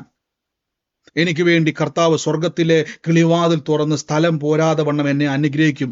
എൻ്റെ ജോലിയിലായിക്കോട്ടെ, ബിസിനസ്സിലായിക്കോട്ടെ. ബൈബിൾ എന്താ പറയുന്നത്? ആവർത്തന പുസ്തകം, യഹോവ എൻ്റെ കളപ്പുരകളെയും ഞാൻ തൊടുന്ന എല്ലായിടത്തും അനുഗ്രഹത്തെ കൽപ്പിച്ചിരിക്കുന്നു. താഴെ വാക്യത്തിൽ പറയും, നീ വായ്പ മേടിക്കത്തില്ല, നീ വാരി വിതറി കൊടുക്കും. സങ്കീർത്തനം. അപ്പൊ ഇത് ഈ കണ്ണാടിയിൽ ഇങ്ങനെ നോക്കിക്കൊണ്ട് പറഞ്ഞുകൊണ്ടേ ഇരിക്കണം, കണ്ണാടി നോക്കിക്കൊണ്ട് പറഞ്ഞുകൊണ്ടേ ഇരിക്കണം. ബ്രദർ, ഇങ്ങനെ പറഞ്ഞുകൊണ്ടിരുന്നാൽ എന്നാ കുഴപ്പം? എന്താ വല്ല ഗുണം? ഇങ്ങനെ പറഞ്ഞുകൊണ്ടിരുന്നാൽ ഇവിടെ എഴുതിയിരിക്കുന്നത് എന്താണോ അതാകും നിങ്ങൾ, അതാണ് നിങ്ങൾ. പക്ഷെ പലപ്പോഴും ഇത് മറന്നുപോയിട്ട് നമ്മൾ പലപ്പോഴും ആകുലപ്പെടുകയാണ്. അല്ല അല്ല, നിങ്ങൾ അങ്ങനെ അല്ല, നിങ്ങൾ ഇങ്ങനെയാണ്, ഇതാണ് നിങ്ങൾ. ഇതാണ് വിശ്വാസത്തിന്റെ പ്രഖ്യാപനം എന്ന് പറയുന്നത്. വിശ്വാസത്തിന്റെ സ്വീകാര്യം മുറുക്ക പിടിക്കുക എന്നൊക്കെ പറയാൻ കാരണം ഇതാണ്. നല്ലൊരു ഉദാഹരണമാണ് യാക്കോബ് ശ്ലീഹ എഴുതി വെച്ചിരിക്കുന്നത്. കണ്ണാടി, സ്വാഭാവിക മുഖം കണ്ണാടിയിൽ. അതുകൊണ്ടാണ് ഈ തുടർച്ചയായിട്ട് ഈ വചനം കേട്ടുകൊണ്ടിരിക്കുന്ന ആൾക്കാരെ ഞാൻ പലപ്പോഴും ശ്രദ്ധിക്കാറുണ്ട്. അവർ ചിലപ്പം ഒരു ക്രിസ്തു വിശ്വാസത്തിലൊന്നും ജനിച്ചു വളർന്നവരൊന്നും ആയിരിക്കത്തില്ല. അവർക്ക് വചനത്തിന്റെ ABCD അറിയത്തില്ല, എനിക്കും അറിയത്തില്ല. അപ്പം ഇവർ കുറേ നാള് വചനം ഒന്നും അറിയത്തില്ലായിരിക്കും, വെറുതെ ഇങ്ങനെ കേട്ടുകൊണ്ടിരിക്കുന്നു. പിന്നീട് അവർ പറയുന്ന ഓരോ സാക്ഷ്യം ഞാൻ ശ്രദ്ധിച്ചു. അവരുടെ ജീവിതത്തിൻ്റെ അകത്ത് വലിയ വലിയ മാറ്റങ്ങൾ, തകർന്നരിപ്പടമായിട്ട് പ്രാർത്ഥനാ വിഷയം മുഴുവൻ കരച്ചിലുകളായിരുന്നു. പക്ഷെ പിന്നീട് ഇപ്പോൾ അവർ സ്ട്രെങ്ത് പ്രാപിച്ചു. അവരുടെ സാക്ഷ്യങ്ങൾ ഉളവായപ്പോൾ എനിക്ക് മനസ്സിലായി, ഈ കേട്ടുകൊണ്ടിരുന്നത് മുഴുവനും ഇവരുടെ ആക്റ്റീവാകാൻ തുടങ്ങി. അവർ ദിവസവും അത് കേൾക്കാൻ തുടങ്ങിയപ്പോൾ അവരതാണെന്നുള്ള ചിന്തയിലേക്ക് അവർ വന്നു. അങ്ങനെ അവരുടെ വിശ്വാസത്തെ അത് കയറി ബാധിച്ചു. വിശ്വസിക്കാൻ തുടങ്ങിയപ്പോൾ പിന്നെ ഒന്നും പറയണ്ടല്ലോ, അത് ആക്റ്റീവ് ആകാൻ തുടങ്ങും. അപ്പോൾ ഒരു കണ്ണാടി നോക്കുന്ന വ്യക്തിക്ക് നിങ്ങൾ ഇന്ന ആളാണ് എന്നൊരു ബോധ്യം തരുന്നെങ്കിൽ വചനം നോക്കുന്ന വ്യക്തിക്കും ഇതേ ബോധ്യം ഉണ്ടാകണം. അപ്പോഴാണ് വചനവുമായിട്ടുള്ള ബന്ധം നിങ്ങൾക്ക് ഉണ്ടാകണം. വചനമായിട്ടുള്ള ബന്ധം, വചനം പറയുന്നു. ചിലർ പറയാറുണ്ട്, പണ്ട് എനിക്ക് എന്നെ വിളിക്കുന്ന ഒരു സുഹൃത്ത് ഇങ്ങനെ പറയാം, ബ്രദറെ എൻ്റെ കടമൊക്കെ തീർന്നിട്ട് എനിക്ക് കടമെല്ലാം വലിയ അദ്ദേഹം ഒരു കടഭാരത്തിൻ്റെ അകത്തിരിക്കുന്ന മനുഷ്യനായിരുന്നു. അപ്പം ഞാൻ അദ്ദേഹത്തോട് 4-5 പ്രാവശ്യം അത് പറഞ്ഞിട്ടുണ്ട്. എന്നോട് പറഞ്ഞു, ബ്രദറെ എൻ്റെ കടമൊക്കെ ഒതുങ്ങിയിട്ട് എനിക്ക് ഒന്നുമില്ലേലും കുഴപ്പമില്ല, എനിക്ക് കഞ്ഞി കുടിച്ച് കിടന്നാൽ മതി. അദ്ദേഹത്തിൻ്റെ വലിയൊരു ആഗ്രഹം. ഞാൻ പറഞ്ഞ, സഹോദര, ഒരിക്കലും ബൈബിൾ അങ്ങനെ പറയുന്നില്ല. അപ്പം ഞാനിത് പറയുമ്പോൾ നിങ്ങൾ തെറ്റിദ്ധാരണ ഉണ്ടാകരുത്. കർത്താവ് നമുക്കൊന്ന് സ്വസ്ഥത തരും. അദ്ദേഹം വലിയ ഞെരുക്കത്തിലൂടെ കടന്നു പോകുന്നൊരു മനുഷ്യനാണ്. ഞാൻ പറഞ്ഞ, സഹോദര, അങ്ങനെ നിങ്ങൾ വിശ്വസിക്കുകയാണെങ്കിൽ ദൈവം നിങ്ങളുടെ കടഭാരം എല്ലാം മാറ്റിത്തരും, കഞ്ഞിയും തരും ദൈവം. അതിൻ്റെ അപ്പുറത്തേക്ക് ഒന്നും പ്രതീക്ഷിക്കരുത്. നിങ്ങളോട് ഞാൻ പറയാം, നിങ്ങൾ അങ്ങനെയാണ് വിശ്വസിക്കുന്നതെങ്കിൽ അങ്ങനെ തന്നെ സംഭവിക്കത്തുള്ളൂ. പക്ഷെ ബൈബിൾ പറയുന്നു നോക്കുക, ഞാൻ നിനക്ക് തൃപ്തി വരുത്തും. ഓക്കെ, ഞാൻ നിനക്ക് തൃപ്തി വരുത്തും. യിരെമ്യാവിന്റെ പുസ്തകത്തിൽ പറഞ്ഞു, ഞാൻ നിനക്ക് തൃപ്തി വരുത്തും, സകല നന്മകളും തന്ന് നിനക്ക് തൃപ്തി വരുത്തും. അപ്പൊ ഈ തൃപ്തി എന്ന് പറഞ്ഞാൽ തട്ടിമുട്ടിയും പോകുന്നതല്ല, ദൈവികമായൊരു സമൃദ്ധിയെ കാണിക്കുന്നതാണ്.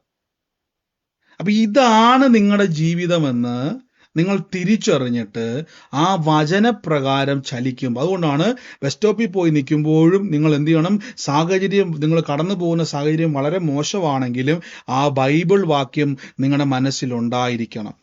ആ വചനം നിങ്ങളെ സഹായിക്കും, വചനം നിങ്ങളെ ഹെൽപ്പ് ചെയ്യും. നിങ്ങൾ അങ്ങനെ ആയിത്തീരും. ഇപ്പൊ നിങ്ങൾ അല്ലെന്ന് തോന്നിയാലും അതല്ല സത്യം, അങ്ങനെ ആയിത്തീരും. ഇതാണെന്ന് ഞാൻ വിശ്വസിക്കണം.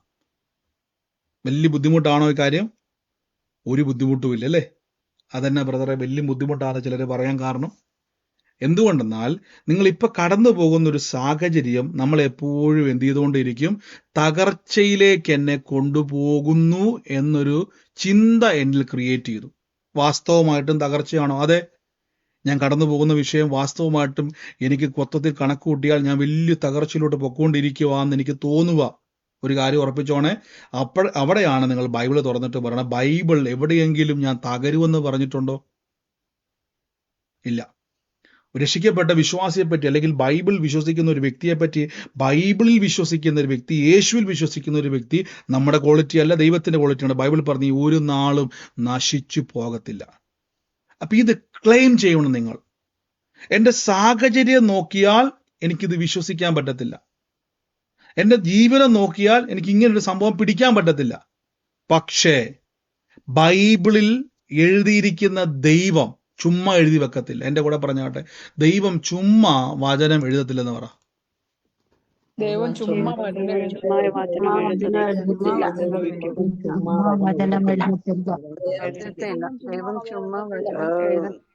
ആമേൻ. അങ്ങനെയെങ്കിൽ നിങ്ങൾ സ്വന്തമായിട്ട് പറയണം, ദൈവം ചുമ്മാ എഴുതി വെക്കത്തില്ലെങ്കിൽ ദൈവം ഏതോ ഒരു വഴി എനിക്ക് വേണ്ടി ഒരുക്കിയിട്ടുണ്ട്, ഞാൻ നശിക്കത്തില്ല.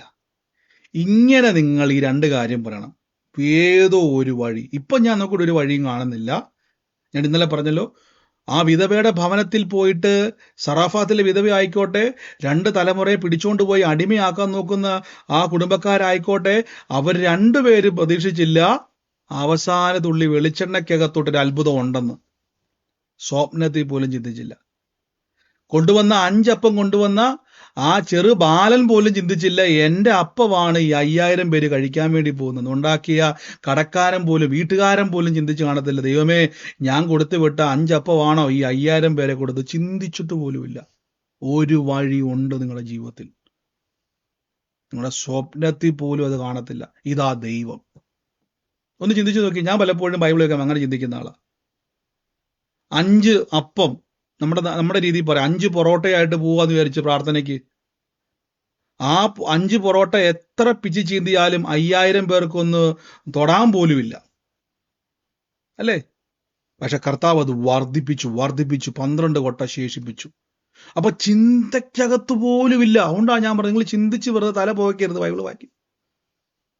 ഇത്രയും പറഞ്ഞാൽ മതി. ബൈബിൾ പറഞ്ഞിരിക്കുന്നതും ഈ വാക്കും കൂടെ ആഡ് ചെയ്യുക. ഒരു വഴി ഇതിൻ്റെ അകത്തുണ്ട്, ഒരു സൊല്യൂഷൻ ഉണ്ട്. ആ സൊല്യൂഷൻ എങ്ങനെയൊക്കെ ആയിരിക്കും നമുക്ക് ചിന്തിക്കുക പോലും ചെയ്യരുത്. അരപ്പാട്ട എണ്ണയ്ക്കകത്തൊന്നും ആ എണ്ണ മുഴുവൻ വർദ്ധിപ്പിച്ച് അവിടെ കടം വീട്ടിയതുപോലെ ഈ ദൈവത്തിന് ഏതും തൊടാൻ പറ്റും. ചിലപ്പോൾ നിങ്ങളിൽ ഇരിക്കുന്ന ചെറിയ കാര്യമായിക്കോട്ടെ, ദൈവത്തിന് അത് വർദ്ധിപ്പിക്കാൻ പറ്റും. അയ്യോ, നിങ്ങൾ ചിന്തിച്ചിട്ടുണ്ടോ?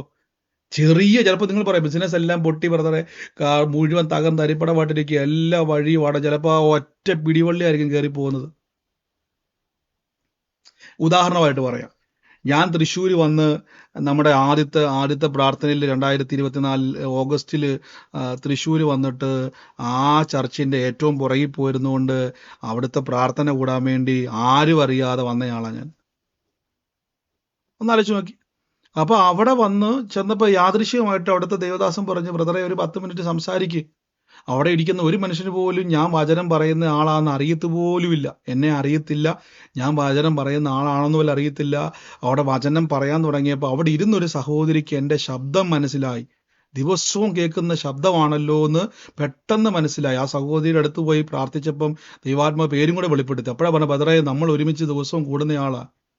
അങ്ങനെയാണ് നമ്മൾ 2 പ്രാർത്ഥനകൾ പല ജില്ലയിലും നടത്തിയത്. ആലോചിച്ച് നോക്കി. ആരെങ്കിലും, ഞാൻ സ്വപ്നത്തിൽ പോലും ചിന്തിച്ചില്ല കേട്ടോ. ഇനി വരാൻ പോകുന്ന മീറ്റിങ്ങുകളൊക്കെ അതുപോലെയാണ് പല രാജ്യങ്ങളിൽ. അപ്പൊ നമ്മൾ ചിന്തിക്കുന്നതിലും അപ്പുറമാണ് ദൈവത്തിന്റെ സൊല്യൂഷനുകൾ.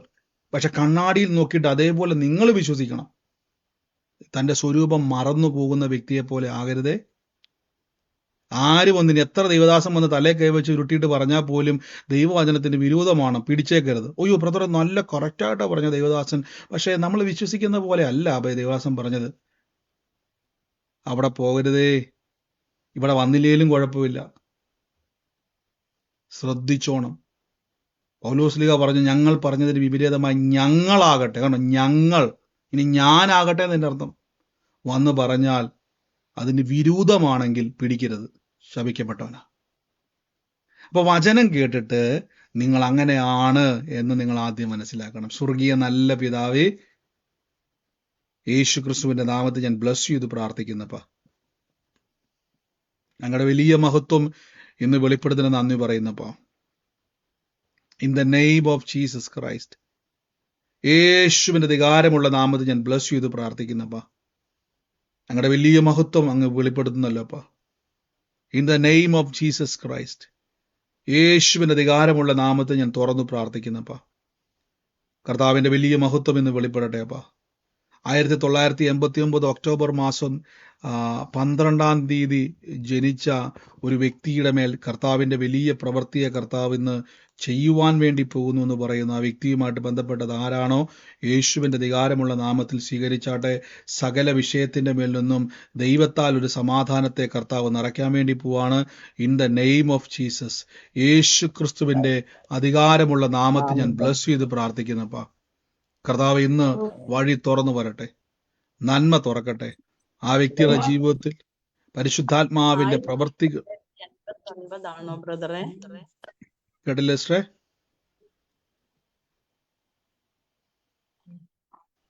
കേൾക്കാൻ പറ്റിയില്ല. In the name of Jesus ഞാൻ ബ്ലസ് ചെയ്ത് പ്രാർത്ഥിക്കുന്നപ്പാ. കർത്താവിന്റെ വലിയ മഹത്വം എന്നവിടെ വെളിപ്പെടുന്നതിന് നന്ദി പറയുന്നപ്പാ. Thank you Holy Spirit, thank you Holy Spirit. നന്ദി പരിശുദ്ധാത്മാവേ, അങ്ങയുടെ വലിയ മഹത്വം അങ്ങ് വെളിപ്പെടുത്തുന്നല്ലോ. Thank you Jesus. അതോടൊപ്പം തന്നെ കർത്താവ് എൻ്റെ ഉള്ളത്തിലേക്ക് ഇങ്ങനെ ഒരു വാക്ക് പറയുക. ഞാൻ ഈ മംഗളം എന്ന് പറയുന്ന ഒരു പഴയ ഒരു കലണ്ടർ, മംഗളം എന്ന് എഴുതിയേക്കുന്ന ഒരു പഴയ കലണ്ടർ വീടിൻ്റെ ഒരു മുറിയിൽ ഇപ്പോഴും തൂക്കിയിട്ടിരിക്കുന്ന ഒരു ഭവനത്തെ കർത്താവ് എന്നെ കാണിച്ചുകൊണ്ടിരിക്കുക. ആ ഒരു ഭവനത്തിൽ, പ്രത്യേകിച്ച് ആ മുറിയിൽ ഇരിക്കുന്ന വ്യക്തിയുമായിട്ട് ബന്ധപ്പെട്ട് കർത്താവിൻ്റെ ഒരു വലിയ ഇടപെടിയിൽ ഉണ്ടാകാൻ വേണ്ടി പോവാണ്. കർത്താവ് ഒരു വാക്ക് പറയുകയാണ്, ആ കുടുംബത്തിൻ്റെ നിന്ദകളെ ദൈവം എടുത്തു മാറ്റി ദൈവത്താലുള്ള ഒരു വാതിലിനെ കർത്താവ് തുറക്കാൻ വേണ്ടി പോവാന്ന് പറയുന്നു. ഇന്ന് സൂമിലോ ലൈവിലോ ആയിക്കോട്ടെ, ആ ഭവനത്തിലിരിക്കുന്ന വ്യക്തി ആ മുറികൾ ചെക്ക് ചെയ്യുക. ആ കലണ്ടറിനകത്ത് വലിയ പ്രത്യേകതയൊന്നുമില്ല. കർത്താവ് എന്ന യേശുവിൻ്റെ നാമത്തിൽ ആ ഭവനത്തിൻ്റെ മേൽ വലിയൊരു പ്രവൃത്തിയെ കർത്താവ് ചെയ്യുവാൻ വേണ്ടി പോകുന്നു. In the name of Jesus Christ, ഞാൻ യേശുവിൻ്റെ നാമത്തിൽ തുറന്നു പ്രാർത്ഥിക്കുന്നപ്പ കർത്താവിൻ്റെ വലിയ മഹത്വം ഇന്ന് അവിടെ വെളിപ്പെടുന്നല്ലോ. വലിയ പ്രവൃത്തികളെ കർത്താവ് ഞങ്ങൾ നയിക്കുന്നല്ലോ അപ്പ. യേശുവിൻ്റെ അധികാരമുള്ള നാമത്തിൽ ഇന്ന് ഞാൻ തുറക്കുന്നപ്പ. In the name of Jesus Christ, യേശുവിൻ്റെ അധികാരമുള്ള നാമത്തിൽ ഞാൻ ബ്ലസ് ചെയ്യുന്നപ്പ. In the name of Jesus Christ. Hallelujah. Thank you Holy Spirit, thank you Holy Spirit. In the name of Jesus. 2019 ഒരു ഡയറി, ആ ഡയറിയുടെ കൂട്ടത്തിൽ തന്നെ 2019 ഒരു ഡയറിയാണ്. ആ ഡയറിയുടെ കൂട്ടത്തിൽ അതിൻ്റെ കൂടെ ഈ ഒരു ബ്രൗൺ കളറിലെ ഒരു ബുക്ക് പോലെ, ഡയറിയുടെ പോലെ തന്നെ ഷേപ്പിലുള്ള ഒരു ബുക്ക് പോലെ ഇരിക്കുന്ന, ഒന്നിൻ്റെ മുകളിലായിട്ടിരിക്കുന്ന ഒരു കുടുംബത്തെ, ആ വെച്ചിരിക്കുന്ന ഒരു കുടുംബത്തെ കർത്താവ് എന്നെ കാണിച്ചുകൊണ്ടിരിക്കുകയാണ്. ആ ഒരു ഡയറിയുമായിട്ട് ബന്ധപ്പെട്ട് അതിൻ്റെ അകത്ത് ഞാൻ കാണുന്ന ഒരു കാഴ്ച, ആദ്യത്തെ 2-3 കുറച്ച് പേജുകളിൽ മാത്രമേ എഴുതിയിട്ടുള്ളൂ, വേറെ ഒന്നും അത് ചെയ്തിട്ടില്ല. ഞാൻ ആ ഒരു വ്യക്തിയെ കർത്താവ് എന്നെ എടുത്ത് കാണിച്ചിട്ട് ഇങ്ങനെ ഒരു അടയാളം കർത്താവ് എന്നെ കാണിക്കുകയാണ്. ആ വ്യക്തിയുമായിട്ട് ബന്ധപ്പെട്ടൊരു യാത്രയ്ക്ക് വേണ്ടി കുടുംബത്തിൽ നിന്ന് കർത്താവ് ഒരാളെ ഒരുക്കാൻ വേണ്ടി പോവാണ്. ദൈവത്താലുള്ളൊരു യാത്ര കർത്താവ് നിങ്ങളുടെ ജീവിതത്തിൽ ചെയ്യുവാൻ വേണ്ടി പോകുന്നു. ഞാൻ യേശുവിൻ്റെ നാമത്തിൽ അത് തുറന്നു പ്രാർത്ഥിക്കുന്നപ്പ. സകല തടസ്സങ്ങളും ഇപ്പോൾ യേശുവിൻ്റെ നാമത്തിൽ നിന്ന് ആ കുടുംബത്തിന്റെ മേൽ നിന്നും മാറിപ്പോകട്ടെ. ദൈവികമായ പ്രവൃത്തികൾ ഇപ്പോൾ യേശുവിന്റെ നാമത്തിൽ അവിടെ സംഭവിക്കട്ടെ. നന്മ അവിടെ ഉണ്ടാകട്ടെ. സകല വിഷയത്തിന്റെ മേൽ കർത്താവിന്റെ സാക്ഷ്യം എന്ന് അവിടെ തുറക്കട്ടെ അപ്പ. നന്മയായി തീരട്ടെ, അനുഗ്രഹമായി മാറട്ടെ. ഞങ്ങളിപ്പോൾ ബ്ലസ് ചെയ്ത് പ്രാർത്ഥിക്കുന്നപ്പ. അനാവശ്യമായിട്ട് മൈക്ക് മ്യൂട്ട് മാറ്റി വെക്കുന്നവരെല്ലാം മൈക്ക് മ്യൂട്ട് ചെയ്ത് യേശുവിന്റെ നാമത്തിൽ ഞാൻ ബ്ലസ് ചെയ്യുന്നപ്പ. നന്ദി കർത്താവേ, ഞങ്ങളിപ്പോൾ തന്നെ തുറന്നു പ്രാർത്ഥിക്കുന്നപ്പ. കർത്താവ് എന്നെ ഒരു കുടുംബത്തിൻ്റെ അകത്തൊരു മകനെ കർത്താവ് എന്നെ കാണിച്ചുകൊണ്ടിരിക്കുക. അവനുമായിട്ട് ബന്ധപ്പെട്ട് കർത്താവ് അവന് വലിയൊരു പ്രവൃത്തിയെ ദൈവം ചെയ്യുവാൻ വേണ്ടി പോകുന്നു എന്ന് പറയുന്നു. യേശുവിൻ്റെ നാമത്തിൽ ദൈവികമായൊരു പ്രവൃത്തി അവൻ്റെ മേൽ സംഭവിക്കാൻ വേണ്ടി പോകുന്നു. അവൻ്റെ പേര് മനുവെന്നാണ്. ആ മനു എന്ന് പറയുന്ന മകൻ ആ കുടുംബത്തിൽ തന്നെ മറ്റൊരു ആൺതലമുറയും കൂടെ കുടുംബത്തിൻ്റെ അകത്തുണ്ട്. യേശുവിൻ്റെ നാമത്തിൽ ഇന്ന് ഞാൻ ബ്ലസ് ചെയ്ത് 2 ആൺതലമുറയുണ്ട്. കർത്താവ് ഇന്ന് ആ കുടുംബത്തെ സ്പർശിക്കുന്നതായിട്ട് പറയുന്നു. പ്രത്യേകിച്ച് ഈ മകനുമായിട്ട് ബന്ധപ്പെട്ട ഒരു പ്രവൃത്തിയെ കർത്താവ് ചെയ്യുവാൻ വേണ്ടി പോകുന്നു പറയുന്നു. യേശുവിൻ്റെ നാമത്തിൽ ഞാൻ ബ്ലസ് ചെയ്ത് പ്രാർത്ഥിക്കുന്നപ്പ. കർത്താവിൻ്റെ വലിയ പ്രവൃത്തി ആ കുടുംബത്തിൻ്റെ മേൽ വെളിപ്പെടുന്നതിന് നന്ദി പറയുന്നപ്പ. സകലവിധമാകുന്ന പ്രശ്നങ്ങളിൽ നിന്നും ആ കുടുംബം വിടുതൽ പ്രാപിക്കട്ടെ. തലമുറകളുടെ ഭാവി സാക്ഷ്യമായി തീരട്ടെ അപ്പ. യേശുവിൻ്റെ നാമത്തിൽ ഞങ്ങൾ തുറന്നു പ്രാർത്ഥിക്കുന്നു. നന്മയായി ഉയർച്ചയായി തീരട്ടെ അപ്പ. സകല വിഷയത്തിന്റെ മേലും ദൈവത്താലുള്ള സാക്ഷ്യം കർത്താവ് എന്ന കുടുംബത്തിന് മേൽ തുറന്ന് ഞങ്ങൾ പ്രാർത്ഥിക്കുന്നു. നന്മയായിട്ട് കർത്താവ് കുടുംബത്തെ അങ്ങ് മാറ്റത്തിന് നന്ദി പറയുന്നപ്പ. Thank you Holy Spirit. നന്ദി യേശുവേ, നന്ദി കർത്താവേ. അങ്ങയുടെ മഹത്വം ഇന്ന് അങ്ങ് തുറക്കുന്നതിന് നന്ദി പറയുന്നപ്പ. നന്ദി കർത്താവേ. പരിശുദ്ധാത്മാവേ എന്ന് ഞങ്ങൾ പ്രാർത്ഥിക്കുന്നപ്പ. കർത്താവ് എന്നെ മറ്റൊരു ഭവനത്തെ കർത്താവ് എന്നെ കാണിച്ചുകൊണ്ടിരിക്കുന്നു. ആ ഭവനവുമായിട്ട് ബന്ധപ്പെട്ട് നമ്മുടെ കർത്താവ് ഒരു വാക്കിങ്ങനെ പറയുകയാണ്. ആ നഷ്ടപ്പെട്ടു പോകുമെന്ന് പറഞ്ഞിരിക്കുന്ന ഒരു ആധാരം, അതിൻ്റെ മേൽ ദൈവത്തിന്റെ വലിയൊരു പ്രവൃത്തിയെ വെളിപ്പെടാൻ വേണ്ടി പോവാണ്. ആ വ്യക്തിയുടെ ആ വിഷയത്തിന് മേൽ ഞാൻ കാണുന്ന ഒരു കാഴ്ച എന്ന് പറഞ്ഞു കഴിഞ്ഞാൽ, അത് നഷ്ടപ്പെട്ടു പോകും എന്നൊരവസ്ഥയിൽ നിൽക്കുമ്പോൾ തന്നെ അത് ഞാൻ കാണുന്ന ഒരു കാഴ്ച എന്ന് പറയുന്നത്, അത് കടം വീട്ടി എടുക്കാൻ നിങ്ങളുടെ തുകയില്ല, പക്ഷെ കടം വീട്ടി എടുത്താലും അതിൻ്റെ മേൽ കുറച്ച് പ്രശ്നങ്ങൾ നിൽക്കുന്ന ഒരു സ്ഥലമാണ്. എന്നാൽ കർത്താവ് നഷ്ടപ്പെട്ടത് പോകത്തില്ല. നിങ്ങളുടെ പ്രാർത്ഥനാ വിഷയമായിരിക്കുന്നതിനെ കർത്താവ് അത് സാക്ഷ്യമാക്കി മാറ്റുമെന്ന് പറയുന്നു. യേശുവിൻ്റെ നാമത്തിൽ ഞാൻ ബ്ലസ് ചെയ്ത് പ്രാർത്ഥിക്കുന്നപ്പ. In the name of Jesus. ഇപ്പോൾ ഞാനത് തുറന്നു പ്രാർത്ഥിക്കുന്നപ്പ. In the name of Jesus. അതോടൊപ്പം തന്നെ കർത്താവ് എന്നെ ഒരു വിനീത് എന്ന് പറയുന്ന ഒരു തലമുറയുടെ ഉള്ള ഭവനത്തിനെ കർത്താവ് സ്പർശിക്കുന്നു പറയുന്നു. വിനീത് എന്ന് പറയുന്ന ഒരു വ്യക്തിയുടെ ഭവനത്തെ യേശുവിൻ്റെ നാമത്തിൽ കർത്താവ് ഇന്നൊരു സാക്ഷ്യമായിട്ട് ആ ഭവനം മാറട്ടെ. സകല വിഷയത്തിന്റെ മേലും ദൈവത്താലുള്ള സാക്ഷ്യം അവിടെ തുറന്നു വരട്ടെ. In the name of Jesus. സകല പ്രതികൂലങ്ങളും അവിടെ നീങ്ങട്ടെ. സകല പ്രതിസന്ധികളും യേശുവിൻ്റെ നാമത്തിൽ മാറി ദൈവികമായ പദ്ധതികൾ ഓരോ വ്യക്തികളുടെയും കുടുംബത്തിന്റെ മേൽ തുറക്കട്ടെ. അവിടെ നന്മയായി തീരട്ടെ, സാക്ഷ്യമായിട്ട് മാറട്ടെ. അപ്പ ഇന്ന് കർത്താവിന്റെ വചനം ഞങ്ങൾ വിശ്വസിക്കുമ്പോൾ, ഞങ്ങളത് കേൾക്കുമ്പോൾ, കർത്താവ് ഞങ്ങളുടെ മുമ്പിൽ കർത്താവ് ഇതുവരെ തുറക്കാത്ത വഴികൾ തുറന്നു വരും. ഇതുവരെ കാണാത്ത നന്മകൾ ഞങ്ങൾ കാണാൻ വേണ്ടി പോയി. ഇതുവരെ ഞങ്ങൾ അനുഭവിച്ചിട്ടില്ലാത്ത രീതിയിൽ ദൈവികമായ പ്രവൃത്തികളെ ഞങ്ങളുടെ ജീവിതത്തിൽ കർത്താവിനാൽ സംഭവിക്കാൻ വേണ്ടി പോകുന്നല്ലോ. അപ്പ in the name of Jesus, in the name of Jesus ഞങ്ങൾ യേശുവിന്റെ നാമത്തിൽ തുറക്കുന്നപ്പ. വീണ്ടും കർത്താവ് എന്നോട് പറയുന്നു, 1988 ജനിച്ച ഒരു വ്യക്തിയെ കർത്താവ് സ്പർശിക്കുന്നു. ഞാൻ ആ വ്യക്തിക്ക് വേണ്ടി പ്രാർത്ഥിക്കുന്ന സമയത്ത് ആ ഒരു സർട്ടിഫിക്കറ്റ് ആണ് കർത്താവ് എന്നെ കാണിക്കുന്നത്. ആ സർട്ടിഫിക്കറ്റിൽ കാണുന്നൊരു കാഴ്ച ജൂൺ 12 എന്നൊരു ഡേറ്റ് അതിൽ കണ്ടുകൊണ്ടിരിക്കുകയാണ്. യേശുവിൻ്റെ നാമത്തിൽ ഇന്ന് ആ സർട്ടിഫിക്കറ്റുമായിട്ട് ബന്ധപ്പെട്ട് ആ വ്യക്തിയെ കർത്താവ് ഇന്ന് സ്പർശിക്കാൻ വേണ്ടി പോകുന്നു പറഞ്ഞു. അത് നിമിത്തം ദൈവികമായൊരു നന്മയെ കർത്താവ് തുറക്കാൻ വേണ്ടി പോകുന്നു എന്ന് പറയുന്നു. യേശുവിൻ്റെ നാമത്തിൽ ഞാൻ ബ്ലസ് ചെയ്ത് പ്രാർത്ഥിക്കുന്നപ്പ. കർത്താവിൻ്റെ വലിയ മഹത്വം ഇന്ന് ആ കുടുംബത്തിന് മേൽ അങ്ങ് തുറക്കുന്നല്ലോ. വലിയ അത്ഭുതത്തെ കർത്താവ് അങ്ങ് തുറക്കുന്നല്ലോ. ഞാനൊന്ന് അനുഗ്രഹിച്ച് പ്രാർത്ഥിക്കുന്നപ്പ. നന്മയായ കർത്താവ് അങ്ങ് തുറക്കുന്നല്ലോ. സാക്ഷ്യമായി കർത്താവ് അങ്ങത് മാറ്റുന്നല്ലോ. ഇപ്പോൾ ഞങ്ങളത് വിശ്വസിച്ച് അതിൻ്റെ മേൽ ജയമെടുത്ത് പ്രാർത്ഥിക്കുന്നപ്പ. ആ തടസ്സങ്ങൾ നീങ്ങി സാക്ഷ്യമായി തീരട്ടെ, അത്ഭുതമായി തീരട്ടെ. അപ്പ ഞങ്ങൾ അനുഗ്രഹിച്ചു എന്ന് പ്രാർത്ഥിക്കുന്നപ്പ. കർത്താവെ, ഞങ്ങൾ അങ്ങയുടെ വലിയ മഹത്വത്തിനായി നന്ദി പറയുന്നു. അപ്പോൾ ഈ സമയത്ത് രോഗികളായി ഭാരപ്പെടുന്നവരെല്ലാം ആ രോഗമുള്ള ഭാഗത്തോട്ട് ഇന്ന് യേശുവിൻ്റെ നാമത്തിൽ കൈവച്ച് എന്നിട്ട് പറഞ്ഞ, കർത്താവെ, അങ്ങയുടെ മുറിവ് എൻ്റെ സൗഖ്യമാണ്. കർത്താവിൻ്റെ തിരുമുറിവിനാൽ എനിക്ക് ആരോഗ്യം വന്നിരിക്കുന്നു. കർത്താവ് എൻ്റെ രോഗത്തെ ക്രൂശിൽ വഹിച്ചതാണ്. ബൈബിളാകുന്ന കണ്ണാടിയിൽ എന്നെപ്പറ്റി പറയുന്നത് രോഗിയാന്നല്ല, രോഗം വന്ന് മരിക്കുമെന്നല്ല, രോഗം വന്ന് ഞാൻ തീരുവെന്നല്ല, യേശുവിൻ്റെ മുറിവിനാൽ എനിക്ക് ആരോഗ്യമുണ്ടെന്ന. ഇതാണ് സത്യം, ഇതാണ് എൻ്റെ സ്വരൂപം, ഇതാണ് എൻ്റെ ഭാവി, ഇതാണ് എൻ്റെ ജീവിതം. ആ കിടക്കമേൽ കടന്നുകൊണ്ട് രോഗക്കിടക്കയിലാണ് കിടക്കുന്നെങ്കിൽ എണീക്കാൻ പോലും പറ്റാത്ത അവസ്ഥയിലാണെങ്കിൽ പോലും അവിടെ ഇരുന്നുകൊണ്ട് പറയും, യേശു ക്രിസ്തുവിൻ്റെ വചനം കണ്ണാടി എന്നെ നോക്കിയിട്ട് പറയുന്നു, ഞാൻ രോഗിയല്ല, സൗഖ്യമായിരിക്കുന്നു. ബൈബിൾ പറയുന്നു ദിവ്യ ആരോഗ്യം എനിക്കുണ്ട്. രോഗബന്ധനങ്ങൾ ഇപ്പോൾ ഇത് പറഞ്ഞുകൊണ്ടിരിക്കുമ്പോൾ തന്നെ നിങ്ങളുടെ ശരീരത്തിൽ നിന്ന് അഴിഞ്ഞു മാറുകയാണ്.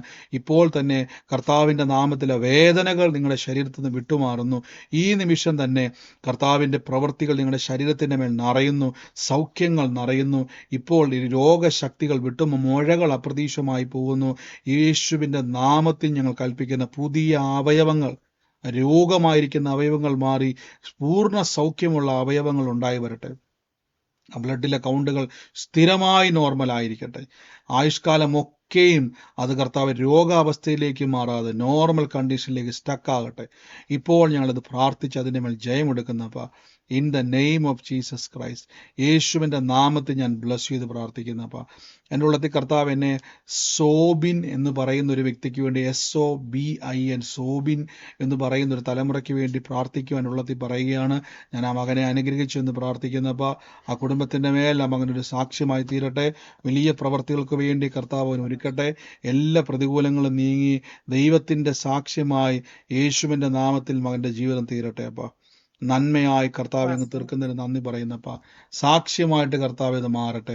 സകല വിഷയത്തിൻ്റെ മേൽ ദൈവപ്രവൃത്തികൾ ഉണ്ടാകട്ടെ. അപ്പോൾ ഈ ദിവസങ്ങളിൽ അവർ ഭാരപ്പെടുന്ന വിഷയങ്ങൾ, അവരനുഭവിക്കുന്ന ഭാരങ്ങളൊക്കെയും അവരുടെ മുമ്പിൽ ദൈവപ്രവൃത്തികളായിട്ട് മാറട്ടെ. ഈ ദിവസങ്ങളിൽ ഞെരുക്കത്തിലൂടെ കടന്നു പോകുന്നവരുണ്ട്, വിശാലത ഉണ്ടാകട്ടെ. തകർന്ന അവസ്ഥകൾ അത്ഭുതമായി തീരട്ടെ. തലമുറകൾക്ക് വേണ്ടി ഭാരപ്പെടുന്നവരുടെ ജീവിതം അവർ പെട്ടെന്നൊരു സുപ്രഭാതത്തിൽ സാക്ഷ്യമായി മാറട്ടെ, അത്ഭുതമായി മാറട്ടെ. പറഞ്ഞു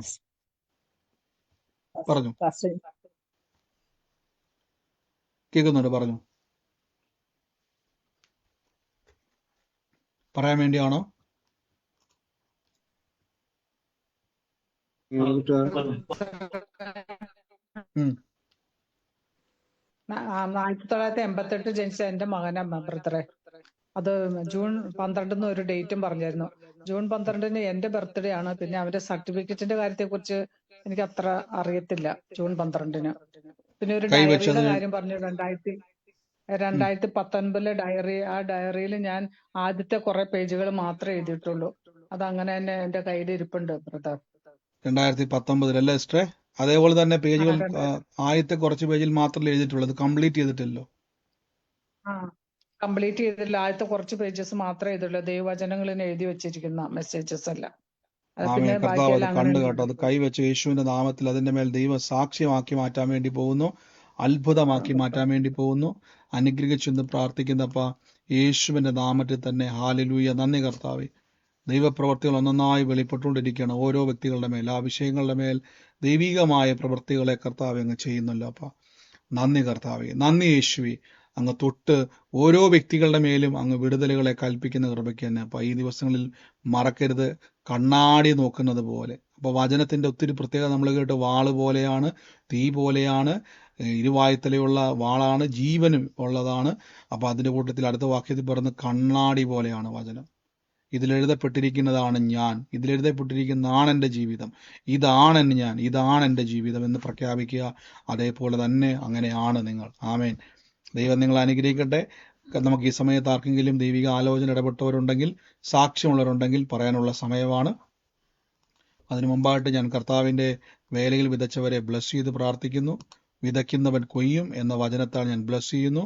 യേശുവിൻ്റെ നാമത്തിൽ നിങ്ങൾ വിതച്ചിരിക്കുന്ന നന്മകൾ ദശാംശങ്ങളായിക്കോട്ടെ, കർത്താവിനുള്ള വിതകളായിക്കോട്ടെ, എല്ലാം യേശുവിൻ്റെ നാമത്തിൽ നന്മയാകട്ടെ. ജോലിയിലും ബിസിനസ്സിലും വർധനവുണ്ടാകട്ടെ. വായ്പ മേടിക്കത്തില്ല.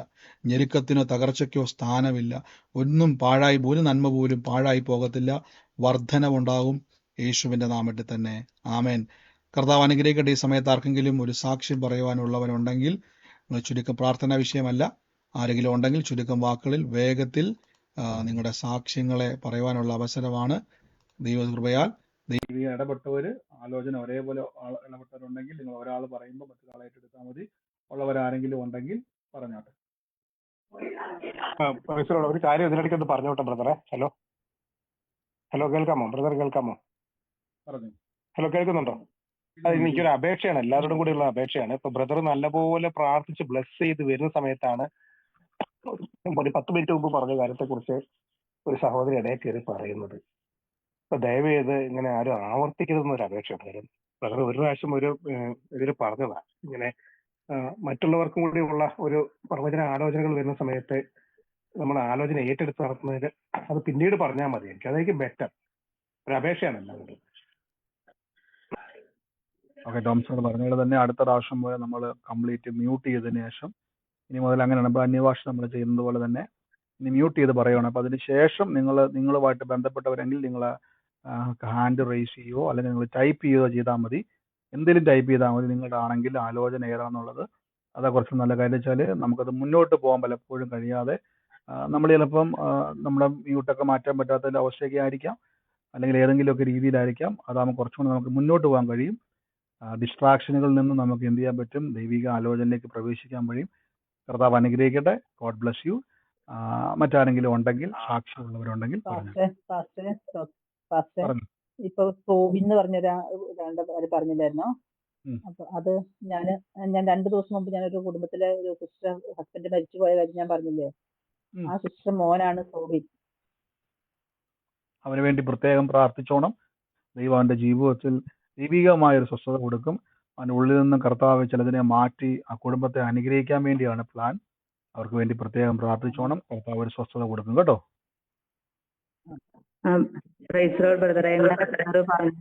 കീബോർഡിനെ പറ്റിയിട്ടും ഒരു കളിപ്പാട്ടം, കുട്ടികളുടെ കളിപ്പാട്ടം, അതിന്റെ അടുത്ത് തന്നെ റോസ് കളറുള്ള ഒരു കളിപ്പാട്ടം ഉണ്ടെന്ന് പറഞ്ഞല്ലോ. അത് എന്റെ വീട്ടിലാണ് ബ്രദറാക്കി. ഇന്നലെ അത് പറയാൻ പറ്റിയില്ല. ഒരു തലമുറകളുടെ മുഴുവൻ ഒരു വെല്ലുവിളി എന്തോന്ന് പറഞ്ഞ പോലെ തോന്നി എനിക്ക് ബ്രദർ. സിസ്റ്ററുടെ ആ കളിപ്പാട്ടത്തിന്റെ, അതായത് കീബോർഡിന്റെ അടുത്ത് റോസ് കളറിലെ കളിപ്പാട്ടം നടക്കുന്ന സിസ്റ്ററുടെ വീട്ടിലായിരുന്നു അത്, ആ പറഞ്ഞ അടയാളം. അതെ അതെ കർത്താവിന്റെ ബന്ധപ്പെട്ട് തലമുറകളുടെ മേലുള്ള ചില വെല്ലുവിളികളെ ദൈവം എടുത്തു മാറ്റി അവരുടെ ഭാവിയെ ദൈവം തുറക്കാൻ വേണ്ടി പോവാന്നാ പറഞ്ഞത്. അപ്പൊ ദൈവികമായിട്ട് ഭാവി ദൈവം തുറക്കാൻ വേണ്ടി. അപ്പൊ ദൈവികമായിട്ടുള്ള ഭാവി എന്ന് പറഞ്ഞാൽ യാക്കോബിനോട് തമ്പുരാൻ സംസാരിച്ചതുപോലെ തന്നെ ഞാൻ നിന്നെ വർദ്ധിപ്പിക്കും, ഞാൻ നിന്റെ പേര് വലുതാക്കും എന്ന് പറഞ്ഞതുപോലെ ഉള്ള വർധനവിനെ ദൈവം തുറക്കാൻ വേണ്ടി പോവാണ്. ആ പ്രവചനം ഏറ്റെടുത്തോണം. കർത്താവ് അത് സ്വീകരിക്കും. നിങ്ങളുടെ കർത്താവ് അനുഗ്രഹിക്കട്ടെ. God bless you. ആമേൻ ആമേൻ. എന്തോ പറഞ്ഞു? കേൾക്കാവോ? കേൾക്കുന്നുണ്ട്, പറഞ്ഞു. ഹലോ, ഞാനൊരു പ്രാർത്ഥന ചോദിക്കട്ടെ. എന്റെ ചെറിയ മോൾക്കാ, എന്റെ മോളെ കുട്ടിക്ക് ജൂൺ 2 ബർത്ത്ഡേ ആണ് ബ്രദറെ. ഒന്ന് കുഞ്ഞിന് വേണ്ടി പ്രാർത്ഥിക്കണം. ഓൾറെഡി പ്രാർത്ഥിച്ചു കഴിഞ്ഞാൽ ഞാൻ ബ്ലസ് ചെയ്യുവാണ് യേശുവിന്റെ നാമത്തിൽ. അത്ഭുത സാക്ഷ്യമായിട്ട് തീരട്ടെ. അനേകർക്കൊരു അനുഗ്രഹമാകട്ടെ, ദീർഘായുസ് ഉണ്ടാകട്ടെ, യേശുവിന്റെ നാമത്തിൽ തന്നെ. ആമേൻ. ഹലോ ബ്രദർ, ആ, മനു എന്റെ സിസ്റ്ററിന്റെ ഹസ്ബൻഡാണ്. മനുവിന് 2 ആൺപിള്ളേരും ഉണ്ട്, മക്കളാ 2 ആൺപിള്ളേര്. ഇപ്പം പറഞ്ഞിരുന്നു, ഏറ്റെടുത്തു. ഞാനത് ഏറ്റെടുക്കുന്നു. കർത്താവ് ആമേൻ. സാക്ഷിവാക്കും കേട്ടോ. അതെ, God bless. God thank you. bless. ബ്രദറെ ഞങ്ങൾക്ക് സാക്ഷിയുണ്ട്. ഇന്നലെ കാലത്ത് മുതലേ എന്റെ 2ാമത്തെ മോന് ഭയങ്കര പനിയാണ്. പനി എന്ന് പറഞ്ഞാൽ ചുട്ടുപൊള്ളണ, ഈ മണ്ടയിലും ഭയങ്കര ചുട്ടുപൊള്ളണ പനി. കണ്ണുമുഖമൊക്കെ ഇങ്ങനെ വീങ്ങി വീർത്തിരിക്കണത്. ഞാൻ ഗുളിയൊക്കെ കൊടുത്തിരുന്നു. പക്ഷെ ഇന്നലെ ഈ നേരം വരെ ഭയങ്കര പനി, ഒന്നും കുറയുന്നില്ല. അപ്പൊ ഞാൻ ഈ പ്രയർ കേട്ടോണ്ടിരിക്കുമ്പോ അവന് മടിയിൽ കെട്ടിയിട്ട് ഞാൻ പറഞ്ഞു, വചനം വെച്ച് പറഞ്ഞു, അർച്ചിൽ പറഞ്ഞു, ഈ പ്രാർത്ഥന കഴിയുമ്പോഴേക്കും കർത്താവ് എന്റെ മോന് സൗഖ്യം കൊടുക്കും, ഞാൻ ഒരു അത്ഭുത സാക്ഷിയായിട്ട് പറയുന്നു പറഞ്ഞു. അങ്ങനെ വെച്ചാൽ നന്നായി പ്രാർത്ഥിച്ചു. എന്തിനും പറയാം, പ്രാർത്ഥന കഴിഞ്ഞു, എല്ലാം കഴിഞ്ഞു. പക്ഷെ അപ്പയ്ക്കും തന്നെ അവൻ ഇങ്ങനെ കുടുകൂടാ വിശർത്ത് ആ പനി മുഴുവനും മാറിപ്പോയി. എന്നാലും സുഖമായിട്ട് ഉറങ്ങി. പിന്നെ ഇതേവരയ്ക്ക് ഗുളിയും കഴിച്ചിട്ടും ഇല്ല, പനിച്ചിട്ടും ഇല്ല. അവൻ സുഖമായിട്ട് ഓടി കളിക്കണം ഇപ്പൊ ഇരുന്നിട്ട്. ഞാനത് ദൈവത്തിനകത്തിൽ വലിയ സാക്ഷിയായിട്ട് പറയുന്നത് ഞാൻ. ആമേൻ. തീർച്ചയായിട്ടും ഞാൻ ഒരു സാക്ഷിയോടെ കേൾപ്പിക്കാൻ മറന്നത്, നമുക്ക് പ്രെയർ ലൈനിൽ വന്നൊരു സാക്ഷ്യമാണ്. അതുകൂടെ ഞാൻ കേൾപ്പിച്ചിട്ട് നമുക്ക് ബാക്കിയേക്കാം. ഒരു സഹോദരി അയച്ചതാണ്. എനിക്കിന്നൊരു സാക്ഷ്യം പറയാനായിരുന്നു. ഞാൻ ഇന്ന് ചേച്ചിയുടെ കൂടെ ഹോസ്പിറ്റലിൽ പോയിട്ട് അവിടെ വീട്ടില് പറമ്പിലോട്ട് അങ്ങോട്ട് നടന്ന് പോയ സമയത്ത് എന്നെ പെട്ടെന്ന് എന്തോ ഇടത് കൈയുടെ മുട്ടിന് താഴെ എന്തോ ഒന്ന് കടിച്ചു. ഞാനിങ്ങനെ അപ്പോഴത്തേക്ക് കടിച്ചതെന്ന് പറഞ്ഞാൽ ഇല്ല, പട്ടി കടിക്കുന്ന കണക്ക് പറ അങ്ങ് കടിക്കുക. പുഴുവായിരുന്നോ കടന്തലായിരുന്നോ ഒന്നും എനിക്കറിയാൻ വയ്യ. ഞാൻ നോക്കിയപ്പോൾ കാണാം, എനിക്ക് അത് അനുഭവിക്കാം എന്ന് പറഞ്ഞാൽ അകത്തോട്ടൊക്കെ അങ്ങ് അതിൻ്റെ വിഷം പോലെ സ്പ്രെഡ് ആവുന്ന കണക്ക് എനിക്കങ്ങ് തോന്നി. കൈ നീര് വയ്ക്കാൻ തുടങ്ങി. പെട്ടെന്ന് ഞാൻ ഓർത്ത്, അയ്യോ ഇനി ഞാൻ പോയി ഇതിനെതിരായി ഇപ്പോൾ ഒരു ഇഞ്ചക്ഷൻ എടുക്കണമല്ലോ എന്ന് പെട്ടെന്ന് ഓർത്തപ്പോൾ ഞാൻ പെട്ടെന്ന് എൻ്റെ മനസ്സിൽ ഒരു വചനം വന്നത്, നിന്റെ ഒരു ബാധയും നിന്റെ കൂടാരത്തെ അടുക്കുകയില്ല എന്ന്. ഞാൻ പെട്ടെന്ന് ഇങ്ങനെ കൈ തടവിയിട്ട് ഞാൻ പറഞ്ഞു, എൻ്റെ കൂടാരത്തിൽ ഒരു ബാധയും അടുക്കത്തില്ല, അപ്പം ഇതൊന്നും എനിക്ക് ബാധിക്കത്തില്ലെന്ന് പറഞ്ഞു. കുറച്ച് കഴിഞ്ഞ് ഒരു 5 മിനിറ്റ് കഴിഞ്ഞ് കാണും, ആ തടിച്ച് വന്നതും വേദനയും അങ്ങ് വല്ലാത്ത വേദനയൊക്കെ വന്നായിരുന്നു. പെട്ടെന്ന് തന്നെ ഈ വചനം പറഞ്ഞു, അപ്പോഴേ അതങ്ങ് മാറിപ്പോയി. പിന്നെ എനിക്ക് ഒരു ഇതും വന്നില്ല. നല്ല കൈയൊക്കെ അങ്ങ് വേദനിച്ച് വരുമായിരുന്നു മൊത്തത്തിൽ. ഞാൻ വിചാരിച്ച് എല്ലാം നീര് വന്ന് ഇതായി പോകുന്നു, പക്ഷെ ഒന്നും വന്നില്ല. ഈ വചനം പറഞ്ഞു, അപ്പോഴേ മാറി. ആമേൻ. പ്രിയ സിസ്റ്റർ പറഞ്ഞ സാക്ഷി നമുക്ക് നയിക്കപ്പെട്ട സാക്ഷി ഒന്ന് കേൾപ്പിക്കാൻ കാരണം, അത് പറഞ്ഞ പോലെ തന്നെ കടിച്ചു, അത് എന്തോ വിഷമുള്ള എന്തോ ഇതായിരുന്നു. അത് ശരീരത്തിലേക്ക് ഭയങ്കര കടുകടുപ്പും വേദനയും, അത് പറഞ്ഞത് ഒരു നായ കടിക്കുന്നത് പോലെ വേദന. അപ്പൊ നമുക്കറിയാം, ചെറിയ വല്ലോ പ്രാണിയോ മറ്റോ കുത്തുന്ന പോലെയല്ല, അതുപോലെ അസഹ്യമായ വേദന കയറാൻ തുടങ്ങി, ശരീരത്തിൽ തളർച്ചകൾ ഉണ്ടാകാൻ തുടങ്ങി, ശരീരം തടിച്ചു വരാൻ തുടങ്ങി, നീര് വെക്കാൻ തുടങ്ങി. ആ സമയത്ത് പെട്ടെന്ന് മനസ്സിലേക്ക് വന്ന്, ഒരു ബാധയും എൻ്റെ കൂടാരത്തിൽ എടുക്കത്തില്ല, ഒരു അനർത്ഥവും എനിക്ക് വരത്തില്ല എന്നുള്ള വചനം പറഞ്ഞങ്ങോട്ട് പ്രഖ്യാപിച്ചു. ഒരു 5 മിനിറ്റിനുള്ളിൽ തന്നെ തടിച്ചു പൊങ്ങി വന്നത് മുഴുവനും ചുങ്ങിപ്പോവുകയും നിമിഷ നേരം കൊണ്ട് ആ വേദന അപ്രതീക്ഷിതമാകുകയും ആ നീര് പോലെ വന്നതും തളർച്ചയൊക്കെ നിമിഷ നേരം കൊണ്ട് പോകാൻ ഇടയാത്തീർന്നു. നമുക്കറിയത്തില്ല മറ്റു വിഷമുള്ളതാണോ വിഷമാണോ പകരുന്നത് അറിയത്തില്ല. പക്ഷേ ഒരു അനർത്ഥവും എനിക്ക് വരത്തില്ല, ഒരു ബാധയും എൻ്റെ കൂടാരത്തിൽ പ്രവേശിക്കത്തില്ല എന്ന് പറഞ്ഞ നിമിഷം തന്നെ അത് മുഴുവനും പറ്റിപ്പോകാൻ ഇടയായിത്തീർന്നു. കർത്താവ് പ്രവർത്തിച്ച വലിയ ശക്തിക്കായി നന്ദി പറയുന്നു, യേശുവിന്റെ നാമത്തിൽ തന്നെ. ആമേൻ. കർത്താവ് അനുഗ്രഹിക്കട്ടെ. മറ്റാരെങ്കിലും ഉണ്ടെങ്കിൽ സാക്ഷിയുള്ളവർക്ക് പറഞ്ഞാട്ടെ. എനിക്കൊരു സാക്ഷിയുണ്ട് പറയാനായിട്ട്. പറഞ്ഞു. ഞാൻ ഒരാൾ പറയുമ്പോൾ മറ്റൊരാളെ ഒരു മിനിറ്റ് സിസ്റ്റർ ഒന്ന് ഹോൾഡ് ചെയ്യണേ. ഒരാൾ പറയുമ്പോൾ ഞാൻ മറ്റൊരാളെ മ്യൂട്ട് ചെയ്യുന്നുണ്ട്. അപ്പൊ ബാക്കിയുള്ളവരൊന്ന് വെയിറ്റ് ചെയ്യണം. പറഞ്ഞോണ്ട് സിസ്റ്റർ. ഓക്കെ, എനിക്ക് ഒത്തിരി സന്തോഷമുണ്ട് ബ്രദറെ. ഞാൻ നേരത്തെയൊക്കെ ക്ഷണിച്ചിട്ടുള്ളതാണ്, വീൽ ചെയറിലാണ്. പക്ഷേ എങ്കിൽ എന്റെ ചരിത്രം നോക്കുമ്പോൾ ഇപ്പൊ ട്രിവാൻഡ്രത്ത് ഭയങ്കര മഴയാണ്. എനിക്ക് ഒരു ദിവസം മഴ പെയ്താലും എന്റെ ബോഡി ഫുൾ തണുത്തിട്ട് ഞാൻ കമ്പിളിയില് ഫുൾ പുകച്ച ഇരിക്കാറുള്ളത്. ഉള്ളംകാലൊക്കെ ഭയങ്കര തണുപ്പെന്നുവെച്ചാൽ ആരോഗ്യമില്ലാത്ത ഒരു ശരീരമായിരുന്നു. പക്ഷെ ഈ മീറ്റിംഗിൽ അറ്റൻഡ് ചെയ്തതിനു ശേഷം ഞാൻ എപ്പോഴും ഉറക്കത്തിലാണെങ്കിൽ എപ്പോഴും യേശുവിന്റെ മുറിവിൽ എനിക്ക് ജീവന്റെ സമൃദ്ധി, ദിവ്യ ആരോഗ്യം ഉണ്ടെന്ന് ഞാൻ പ്രഖ്യാപിച്ച് ഞാൻ എപ്പോഴും പറഞ്ഞുകൊണ്ടിരിക്കുകയായിരുന്നു. ഇന്നിപ്പോ നോക്കാം, ട്രിവാൻഡ്രത്തിൽ 1.5 ആഴ്ചയൊക്കെ നല്ല മഴയാണ്. ഭൂമി നല്ല തണുത്ത്. പക്ഷെങ്കിൽ എനിക്ക് തണുപ്പെന്ന് പറയുന്നത് എന്റെ ബോഡിക്കില്ല. എന്റെ ബോഡിക്ക് നല്ല ആരോഗ്യം വന്നു. എനിക്ക് ഇപ്പൊ കമ്പിളി പുതയ്ക്കണ്ട, നോർമൽ ഷീറ്റ് പുതച്ചാൽ മതി. ഇപ്പോഴാണെങ്കിൽ കുറച്ച് മുന്നേ എനിക്ക് ഫാന് ഞാൻ എന്റെ റൂമിൽ സാധാരണ ഇടത്തേ ഇല്ല ഞാൻ. കാരണം എനിക്ക് തണുപ്പായ കാരണം എന്റെ റൂമിൽ ഞാൻ ഫാൻ ഇടാൻ സമ്മതിക്കത്തില്ല. പക്ഷെങ്കിൽ ഇച്ചിരി മുന്നേ ഞാൻ നന്നായിട്ട് ഞാൻ പ്രേയറിന്റെ ഇടയ്ക്ക് വേർത്ത് ഹസ്ബൻഡിനോട് പറഞ്ഞു ഫാൻ ഇടാൻ. അപ്പൊ ഹസ്ബൻഡ് വിചാരിച്ചു ഹോളിലായിരിക്കും. ഞാൻ പറഞ്ഞില്ല, ഞാൻ ഇരിക്കുന്ന മുറിയില്ല.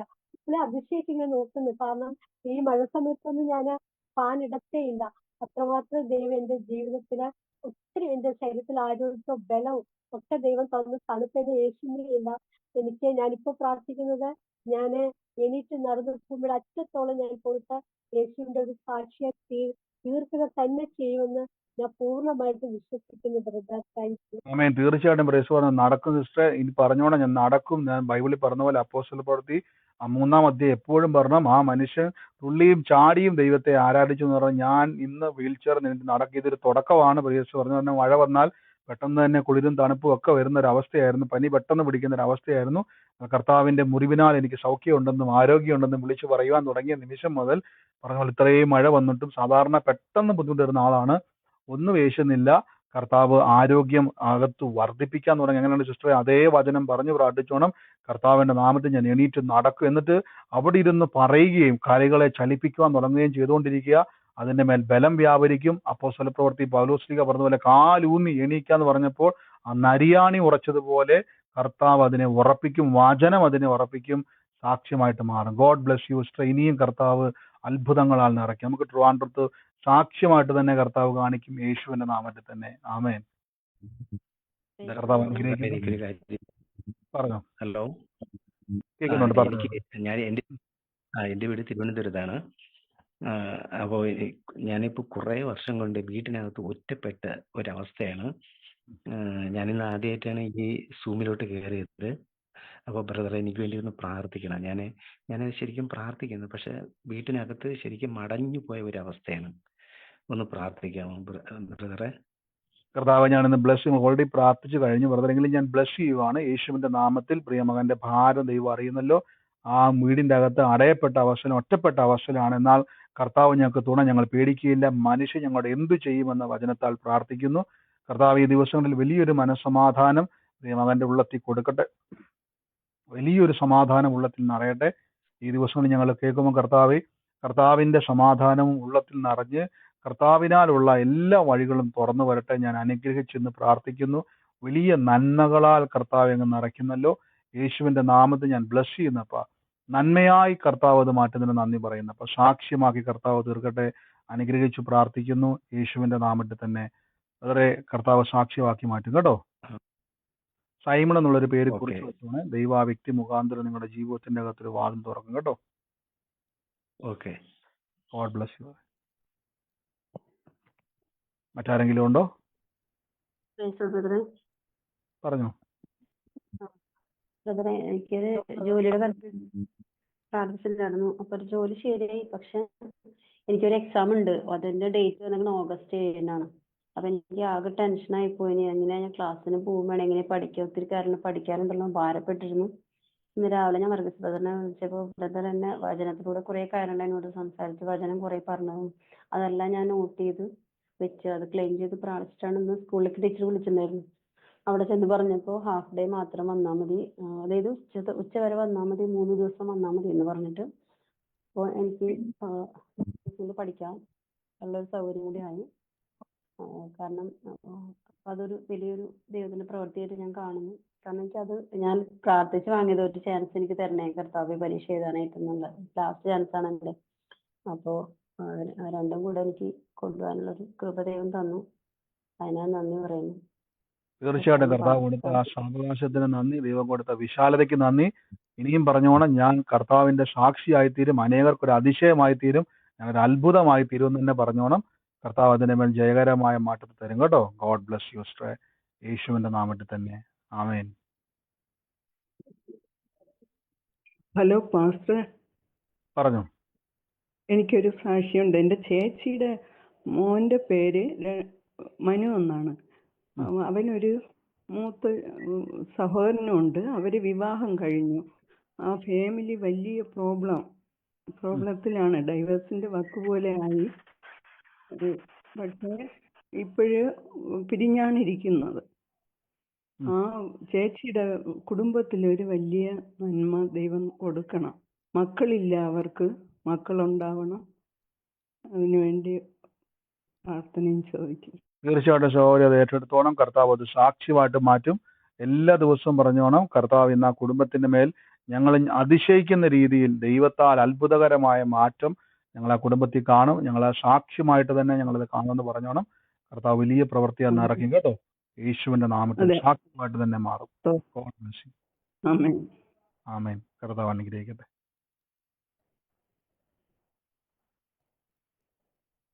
മറ്റാരെങ്കിലും ഉണ്ടോ സാക്ഷ്യം പറയാൻ?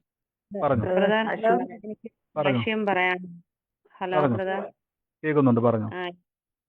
പിന്നെ ബ്രദർ, എനിക്ക് ഒരുപാട് സാമ്പത്തിക പ്രതിസന്ധിയുണ്ട്. പക്ഷെ ഞാൻ എന്നും വാഗൊണ്ട് ഉരുവിട്ട് പ്രാർത്ഥിക്കും. ഞാൻ വായ്പ വാങ്ങത്തില്ല, ഞാൻ വാരി വിതറി ദരിദ്രർക്ക് കൊടുക്കും എന്ന് വചനം ഉരുവിട്ട് പ്രാർത്ഥിക്കുന്നു. പക്ഷെ എന്നാലും എനിക്ക് സാമ്പത്തികമായിട്ടുള്ള ഞെരുക്കത്തിന്റെ ഇതില് എനിക്ക് എന്റെ കാര്യങ്ങളൊന്നും എല്ലാം വിരൽത്തുമ്പത്ത് വന്നിട്ട് അതാ ഇതാ നടക്കും എന്നുള്ള ഇത് വരുമ്പോഴും നടക്കാത്ത അവസ്ഥകളിലാണ് കാര്യങ്ങൾ നീങ്ങിക്കൊണ്ടിരിക്കുന്നത്. എന്നിരുന്നാലും പക്ഷെ എന്റെ ഓരോ അത്യാവശ്യ കാര്യങ്ങളെല്ലാം നടക്കുന്നുണ്ട്. അത് പക്ഷെ അതും പിന്നെ മകളുടേന്നായാലും മറ്റ് ഏത് രീതിയിലെങ്കിലും മറിയൽ തിരിയൽ നടത്തി മകൾക്ക് കോളേജ് ഫീസ് അടയ്ക്കാനായാലും ഇപ്പൊ ഫീസ് അടച്ചു. പിന്നെ അത് കഴിഞ്ഞിട്ട് ഇപ്പൊ ഉടൻ തന്നെ മകൾക്ക് ഓഗസ്റ്റില് നാട്ടിൽ ലീവിന് വരണം 2 മാസം. അപ്പൊ അതിന് പ്ലെയിൻ ടിക്കറ്റ് അടയ്ക്കണമായിരുന്നു. അതിനും ഉടൻ തന്നെ എല്ലാം അവളെ കൂടെയുള്ളവരൊക്കെ അടച്ചപ്പോ അവൾക്കും അടയ്ക്കണമെന്ന് വിളിച്ചു പറഞ്ഞായിരുന്നു. അതും അടയ്ക്കാൻ കർത്താവ് കൃപ ചെയ്തു. പക്ഷെ അതും പിന്നെ അതൊരു എന്താ പറയാ, അതൊരു ബജാജിന്ന് ഒരു ലോണായിട്ടാണ് മൊബൈലിൽ നിന്ന് എടുത്ത് ആ ക്യാഷ് എടുത്തത്. പക്ഷെ എനിക്ക് മനസ്സിനകത്ത് ഭയങ്കര ഒരു കുറ്റബോധം പോലെയുണ്ട്. ഞാൻ വായ്പ വാങ്ങത്തില്ല, ഞാൻ വാരി വിതറി ദരിദ്രർക്ക് കൊടുക്കും എന്ന് വചനം പറഞ്ഞിട്ട് ഞാൻ ഇത് വാങ്ങുകയാണ്. അത് തെറ്റാണെന്ന് എനിക്ക് അറിയാം ബ്രദർ. പക്ഷെ എന്റെ ദൈവം എനിക്ക് ഒരിക്കലും കുറവ് വരുത്തത്തില്ല. കാരണം ബ്രദർ അല്ല, എന്റെ ഏത് പ്രതിസന്ധി വന്നായാലും എന്റെ കർത്താവ് എന്നെ ഇതുവരെ നടത്തുന്ന കർത്താവാണ് എനിക്കുള്ളത്. അതുപോലെ ലാസർ മരിച്ച് 4 ദിവസമായിട്ട് കുടുംബക്കാരും നാട്ടുകാരും എല്ലാരും ഇനി തിരിച്ചു വരില്ല, ഇനി ഒരിക്കലും ഇനി തിരിച്ചു വരില്ല, നഷ്ടപ്പെട്ടു എന്ന് വിധി എഴുതിയെടുത്ത് എന്റെ കർത്താവ് ആ ലാസറിനെ 4-ാം നാളിൽ ചീഞ്ഞളിഞ്ഞ് നാറ്റം വെച്ച ആ ലാസറിനെ കർത്താവ് ആ കല്ലറയിൽ നിന്ന് ഉയർപ്പിച്ച കർത്താവിന് നമ്മുടെ ഏത് വിഷയായാലും എല്ലാം തീർന്നുപോയി, ഇനി അവസാനിച്ച് ഇനി ഒരിക്കലും രക്ഷപ്പെടില്ല എന്ന് വിചാരിച്ച പോലും എന്റെ കർത്താവിന് എന്റെ കർത്താവ് എന്നെ ഉയർത്തും എന്നുള്ള തീർച്ചയായിട്ടും കർത്താവ് തീർച്ചയായിട്ടും നമ്മുടെ ജീവിതത്തിൽ വഴി തുറക്കും. നമ്മുടെ സാഹചര്യം ഞാനിപ്പോൾ തുടക്കത്തിൽ പറഞ്ഞ പോലെ തന്നെ നമ്മുടെ സാഹചര്യം ഇപ്പം നമ്മൾ വായ്പ മേടിക്കുന്ന ഒരു അവസ്ഥയാണെങ്കിലും നമ്മൾ വിളിച്ചു പറയണം, കർത്താവെ ഞാൻ വായ്പ മേടിക്കത്തില്ല. നമ്മുടെ സാഹചര്യം അങ്ങനെ ആയിരിക്കാം, നമ്മളിപ്പോൾ കടന്നു പോകുന്നത് അങ്ങനെ ആയിരിക്കാം. പക്ഷെ ഒരു കാര്യം ഞാൻ ഉറപ്പാ, നമ്മൾ ഈ വിതയ്ക്കുന്ന വചനം ഇപ്പൊ കൺമുമ്പിൽ അത് കണ്ടില്ലെങ്കിലും ആ വചനം നമ്മുടെ ജീവിതത്തിൽ കർത്താവിന്റെ നാമത്തിൽ ദൈവികമായ വഴിത്തിരിവായിട്ട് വരും. നമുക്കറിയാം, ബൈബിൾ പറഞ്ഞ പോലെ തന്നെ പ്രവാചകൻ യശയ്യാവിന്റെ പറയുന്നുണ്ട്, ഏലിയാവ് പറയുന്നുണ്ട്, നീ പോയി അവിടെ മേഘം കാണാൻ നോക്കും, മഴയുടെ മേഘം കാണുന്നുണ്ട് നോക്കും. 7 വട്ടം അവൻ നോക്കിയിരുന്നു. 1 വട്ടം പറഞ്ഞ് കണ്ടില്ല, 2 വട്ടം പറഞ്ഞ് കണ്ടില്ല, 7 പ്രാവശ്യം, 7-ാം പ്രാവശ്യം അവിടെ മേഘം കണ്ടു, വലിയൊരു മഴ അവിടെ ഉണ്ടായെന്ന് പറയുന്നത്. അപ്പൊ നമ്മൾ പറഞ്ഞുകൊണ്ടേ ഇരിക്കുക. സാഹചര്യം ഇല്ല എന്നുള്ളതായിരിക്കാം, പക്ഷെ നമ്മൾ പറഞ്ഞുകൊണ്ടിരിക്കുമ്പോൾ ഏതെങ്കിലും ഒരു സമയത്ത് അത് വഴി തുറക്കും. അത് നമ്മുടെ മുമ്പിൽ തുറക്കുക. ആ പ്രതീക്ഷയോടെ വേണം പറഞ്ഞുകൊണ്ടിരിക്കാൻ. അത് നമ്മുടെ മുമ്പിൽ തുറക്കുക തന്നെ ചെയ്യും. അത് ഏത് സമയത്ത് സംഭവിക്കാം. ദൈവികമായ വഴിത്തിരിവ് ഏത് സമയത്ത് സംഭവിക്കാം. കർത്താവിന്റെ നാമത്തിൽ നമ്മളെ ക്ഷീണിപ്പിക്കുന്ന മടുപ്പിക്കുന്ന അനുഭവങ്ങൾ വരുമ്പോൾ അത് നോക്കാതെ, ഇല്ല ഇന്ന് ചിലപ്പോൾ ഞാൻ അവസ്ഥയെ മേടിച്ചു പോയായിരിക്കും വായ്പ, പക്ഷെ ഉറപ്പായ കാര്യമാണ് ഇന്ന് ഞാൻ മേടിച്ചു കൊടുത്തല്ല ഞാൻ മാനിക്കപ്പെടും. അത് തന്നെ പറഞ്ഞുകൊണ്ടിരുന്നോണം. കർത്താവ് അത് സാക്ഷ്യമാക്കി തന്നെ ദൈവം മാറ്റും. കർത്താവ് അനുഗ്രഹിക്കട്ടെ. Hello brother. ഹലോ പറഞ്ഞു ഹലോ ബ്രദർ, കേൾക്കാമോ? കേൾക്കുന്നുണ്ട്, പറഞ്ഞു. ബ്രദർ, എൻ്റെ പേര് ജെസ്സി സാംസൺ എന്നാണ്. ഞാൻ പത്തനംതിട്ട വിളിക്കുന്നത്. ഞാൻ രണ്ടു ദിവസം കൊണ്ട് നോക്കുന്നുണ്ട് ബ്രദറിനെ വിളിക്കാൻ. ബ്രദർ, എനിക്ക് 4ാമത്തെ കീമോ എടുത്തതിന് ശേഷം എൻ്റെ WBC നോക്കുമ്പോൾ എനിക്ക് 1000 മാത്രമേ ഉള്ളൂ. അപ്പോൾ ഞാൻ അവിടെ വിളിച്ചു പറഞ്ഞപ്പോൾ ഇവിടെ വരാൻ പറഞ്ഞു. അവിടെ ചെന്ന് ഞാൻ ഗ്രാഫീലിൻ്റെ ഇഞ്ചക്ഷൻ എടുത്ത് അത് നോർമലായി. പക്ഷെ വീണ്ടും 5ാമത്തെ കീമോ എടുത്തപ്പോൾ എനിക്ക് വീണ്ടും WBC ലോ ആയി, 1000 പക്ഷെ ഞാൻ ഹോസ്പിറ്റലിൽ വിളിച്ചപ്പോൾ അവർ വരാൻ പറഞ്ഞു. പക്ഷെ ഞാൻ പോയില്ല. അവർ 8ാമത്തെ ദിവസമായിരുന്നു അത് എടുത്തത്. വീണ്ടും 10ാമത്തെ ദിവസവും നോക്കാൻ പറഞ്ഞപ്പോൾ എനിക്ക് WBC ഞാൻ അന്ന് ഞാൻ ലേഡീസ് മീറ്റിംഗ് ഇങ്ങനെ സൂമിൽ കേട്ടുകൊണ്ടിരിക്കുമായിരുന്നു. അൻസു സിസ്റ്റർ ആയിരുന്നു അത് പറഞ്ഞുകൊണ്ടിരുന്നത്. അതെല്ലാം കേട്ടതിന് ശേഷമാണ് ഇവിടെ ഇങ്ങനെ റിസൾട്ട് വന്നപ്പോഴാണ് ഞാൻ പെട്ടെന്ന് അജിത സിസ്റ്ററിനെ വിളിച്ചു. അജിത സിസ്റ്റർ പറഞ്ഞു, അജിത സിസ്റ്റർ എനിക്ക് വേണ്ടി പ്രാർത്ഥിച്ചു. എന്നിട്ട് പറഞ്ഞു ഇപ്പൊ അൻസു സിസ്റ്ററെ ഒന്ന് വിളിക്കാൻ പറഞ്ഞു. അപ്പൊ ഞാൻ അൻസു സിസ്റ്ററെ വിളിച്ചു. ഉടനെ എനിക്ക് അൻസു സിസ്റ്റർ അത് എടുത്ത് എനിക്ക് വേണ്ടി പ്രാർത്ഥിച്ചു. 10ാമത്തെ ദിവസം നോക്കിയപ്പോൾ WBC കൗണ്ട് എനിക്ക് കൂടി. ഞാനത് അൻസു സിസ്റ്ററോട് ഞാനത് വിളിച്ചു പറഞ്ഞു. പക്ഷെ എനിക്ക് ഇപ്പോൾ എൻ്റെ കൈയുടെ ഇവിടെ ഇങ്ങനെ മുഴ പോലെ വന്നിട്ടുണ്ട്. ഈ 5ാമത്തെ കീമോ എടുത്തതിന് ശേഷം 3-4 ദിവസം കൊണ്ട് എനിക്ക് പനിയുമുണ്ട്. പക്ഷെ ഞാൻ പാസ്റ്ററുടെ ഈ വചനം എല്ലാം കേട്ട് കഴിഞ്ഞതിന് ശേഷം എൻ്റെ സ്വഭാവം അനുസരിച്ചാണ് എനിക്ക് ഭയമുണ്ട്, ഇങ്ങനെ മുള്ളു പോലെ കുത്തുന്നവ. പക്ഷെ എനിക്ക് ഈ വചനം പാസ്റ്റർ കേട്ട് കഴിഞ്ഞ പിന്നെ ഞാനിപ്പോൾ പനി കാണിക്കാൻ പോയിട്ടില്ല. എറണാകുളത്താണ് പോയിക്കൊണ്ടിരിക്കുന്നത്. മോളാണ് കൊണ്ടുവന്നത്. മോള് വീട്ടിലിരുന്ന് അവള് ദുബൈയിൽ വർക്ക് ചെയ്യുന്ന, ഇപ്പൊ എന്നെ പ്രതി ഇവിടെ വന്നതാ. അപ്പൊ അവൾക്ക് ഇവിടെ വർക്ക് ചെയ്യുന്നുണ്ട്. അപ്പൊ അവൾക്ക് പോകാൻ ബുദ്ധിമുട്ടുണ്ട് എറണാകുളം വരെ. അപ്പോഴേ എന്നോട് പറഞ്ഞ മമ്മി എന്നാ പരുമല ഹോസ്പിറ്റലിൽ കൊണ്ട് കാണിക്കാൻ പറഞ്ഞു. ഞാൻ പറഞ്ഞു വേണ്ട, കാണിച്ചിട്ട് തന്നെ കാണിച്ചാൽ മതി, കുഴപ്പമില്ല, അത് നോർമൽ ആയിക്കോളും. ഇന്ന് ഡോക്ടറെ വിളിച്ച് പറഞ്ഞു 6ാമത്തെ കീമോ എടുക്കാൻ പോകുന്നുണ്ട് 5-ാം തീയതി. അപ്പൊ അന്നേരം വന്ന് കാണിക്കാൻ പറഞ്ഞു. ആ മോടി അങ്ങനെ തന്നെ അവിടെ ഉണ്ട്. പനി പക്ഷേ എനിക്ക് മാറി. അപ്പോൾ ഞാൻ 3-4 ദിവസം കൊണ്ട് ഇത് പാസ്റ്ററോട് പറയാൻ വേണ്ടി ഒരുങ്ങ. നേരത്തെയാണ് എനിക്ക് ഭയങ്കര ഭയമായിരുന്നു ഇങ്ങനെ. പക്ഷെ ഇപ്പം കർത്താവിന്റെ ആ വചനം കൊണ്ട് തന്നെ എനിക്ക് ഒത്തിരി വിശ്വാസത്തിലോട്ട് എനിക്ക് അത് ഉറപ്പിക്കുന്നുണ്ട്. അപ്പം പാസ്റ്റർ എനിക്ക് വേണ്ടി അത് പ്രാർത്ഥിക്കണം. കൈയുടെ മുഴയെല്ലാം മാറുമെന്ന് ഞാൻ വിശ്വസിക്കുന്നു. കൈ വെച്ച് പറഞ്ഞോണം, കർത്താവ് എൻ്റെ മുഴ ക്രൂശിൽ വഹിച്ചതാണ്. കർത്താവ് എനിക്ക് വേണ്ടി വില കൊടുത്തത് കൊണ്ട് ഈ മുഴയ്ക്ക് എൻ്റെ മേൽ അവകാശമില്ല. കൈ വെച്ച് പറഞ്ഞോണം, മുഴ യേശു അനുഭവിച്ചതാണ്. ഈ മുഴ എനിക്ക് ആവശ്യമുള്ളതല്ല. കർത്താവ് എൻ്റെ മുഴ മാറ്റിയിരിക്കുന്നതിന് നന്ദി എന്ന് മാത്രം വേറെ ഒന്നും പറയണ്ട. അത്രയും മാത്രം പറഞ്ഞാൽ മതി. അതവിടെ കാണത്തില്ല. യേശു അത്ഭുത മന്ത്രിയാണ്. അതവിടെ അത്ഭുതമാക്കി തന്നെ കർത്താവ് മാറ്റും. God bless U. കർത്താവ് അനുഗ്രഹിക്കട്ടെ. ഞാൻ തൽക്കാലം നമ്മുടെ പ്രാർത്ഥന എന്ന് സ്റ്റോപ്പ് ചെയ്യുകയാണ്. നമുക്ക് ബാക്കി സാക്ഷ്യങ്ങൾ തുടർമാനമായിട്ട് കേൾക്കാം. ഇന്ന് രാത്രിയിൽ UK ടൈമിൽ 8 മണിക്കാണ്, ഇന്ത്യൻ സമയത്ത് 12:30 ചിലർ പ്രാർത്ഥന കൂടണമെന്ന് ആഗ്രഹം പറഞ്ഞതുകൊണ്ടാണ് ഞാനത് പറയുന്നത്. താല്പര്യമുണ്ടെങ്കിൽ നിങ്ങൾക്ക് അന്യഭാഷ പ്രാർത്ഥനയുണ്ട്. നമ്മൾ ഈ രാജ്യത്തിന് വേണ്ടി, പ്രത്യേകിച്ച് UKക്ക് വേണ്ടി പ്രാർത്ഥിക്കാനിരിക്കുന്നതാണ് അന്യഭാഷയിൽ കൂടാൻ. നാളെ നമുക്ക് ലേഡീസ് മീറ്റിംഗ് ഉണ്ട്. ടൈം എനിക്ക് തോന്നുന്നത് കഴിഞ്ഞ പ്രാവശ്യത്തെ സമയം തന്നെയാണ്. ഒന്നുകൂടെ ഞാൻ ലിങ്ക് ഇട്ടേക്കാം. നാളെ വൈകുന്നേരം വെള്ളിയാഴ്ചയാണ്.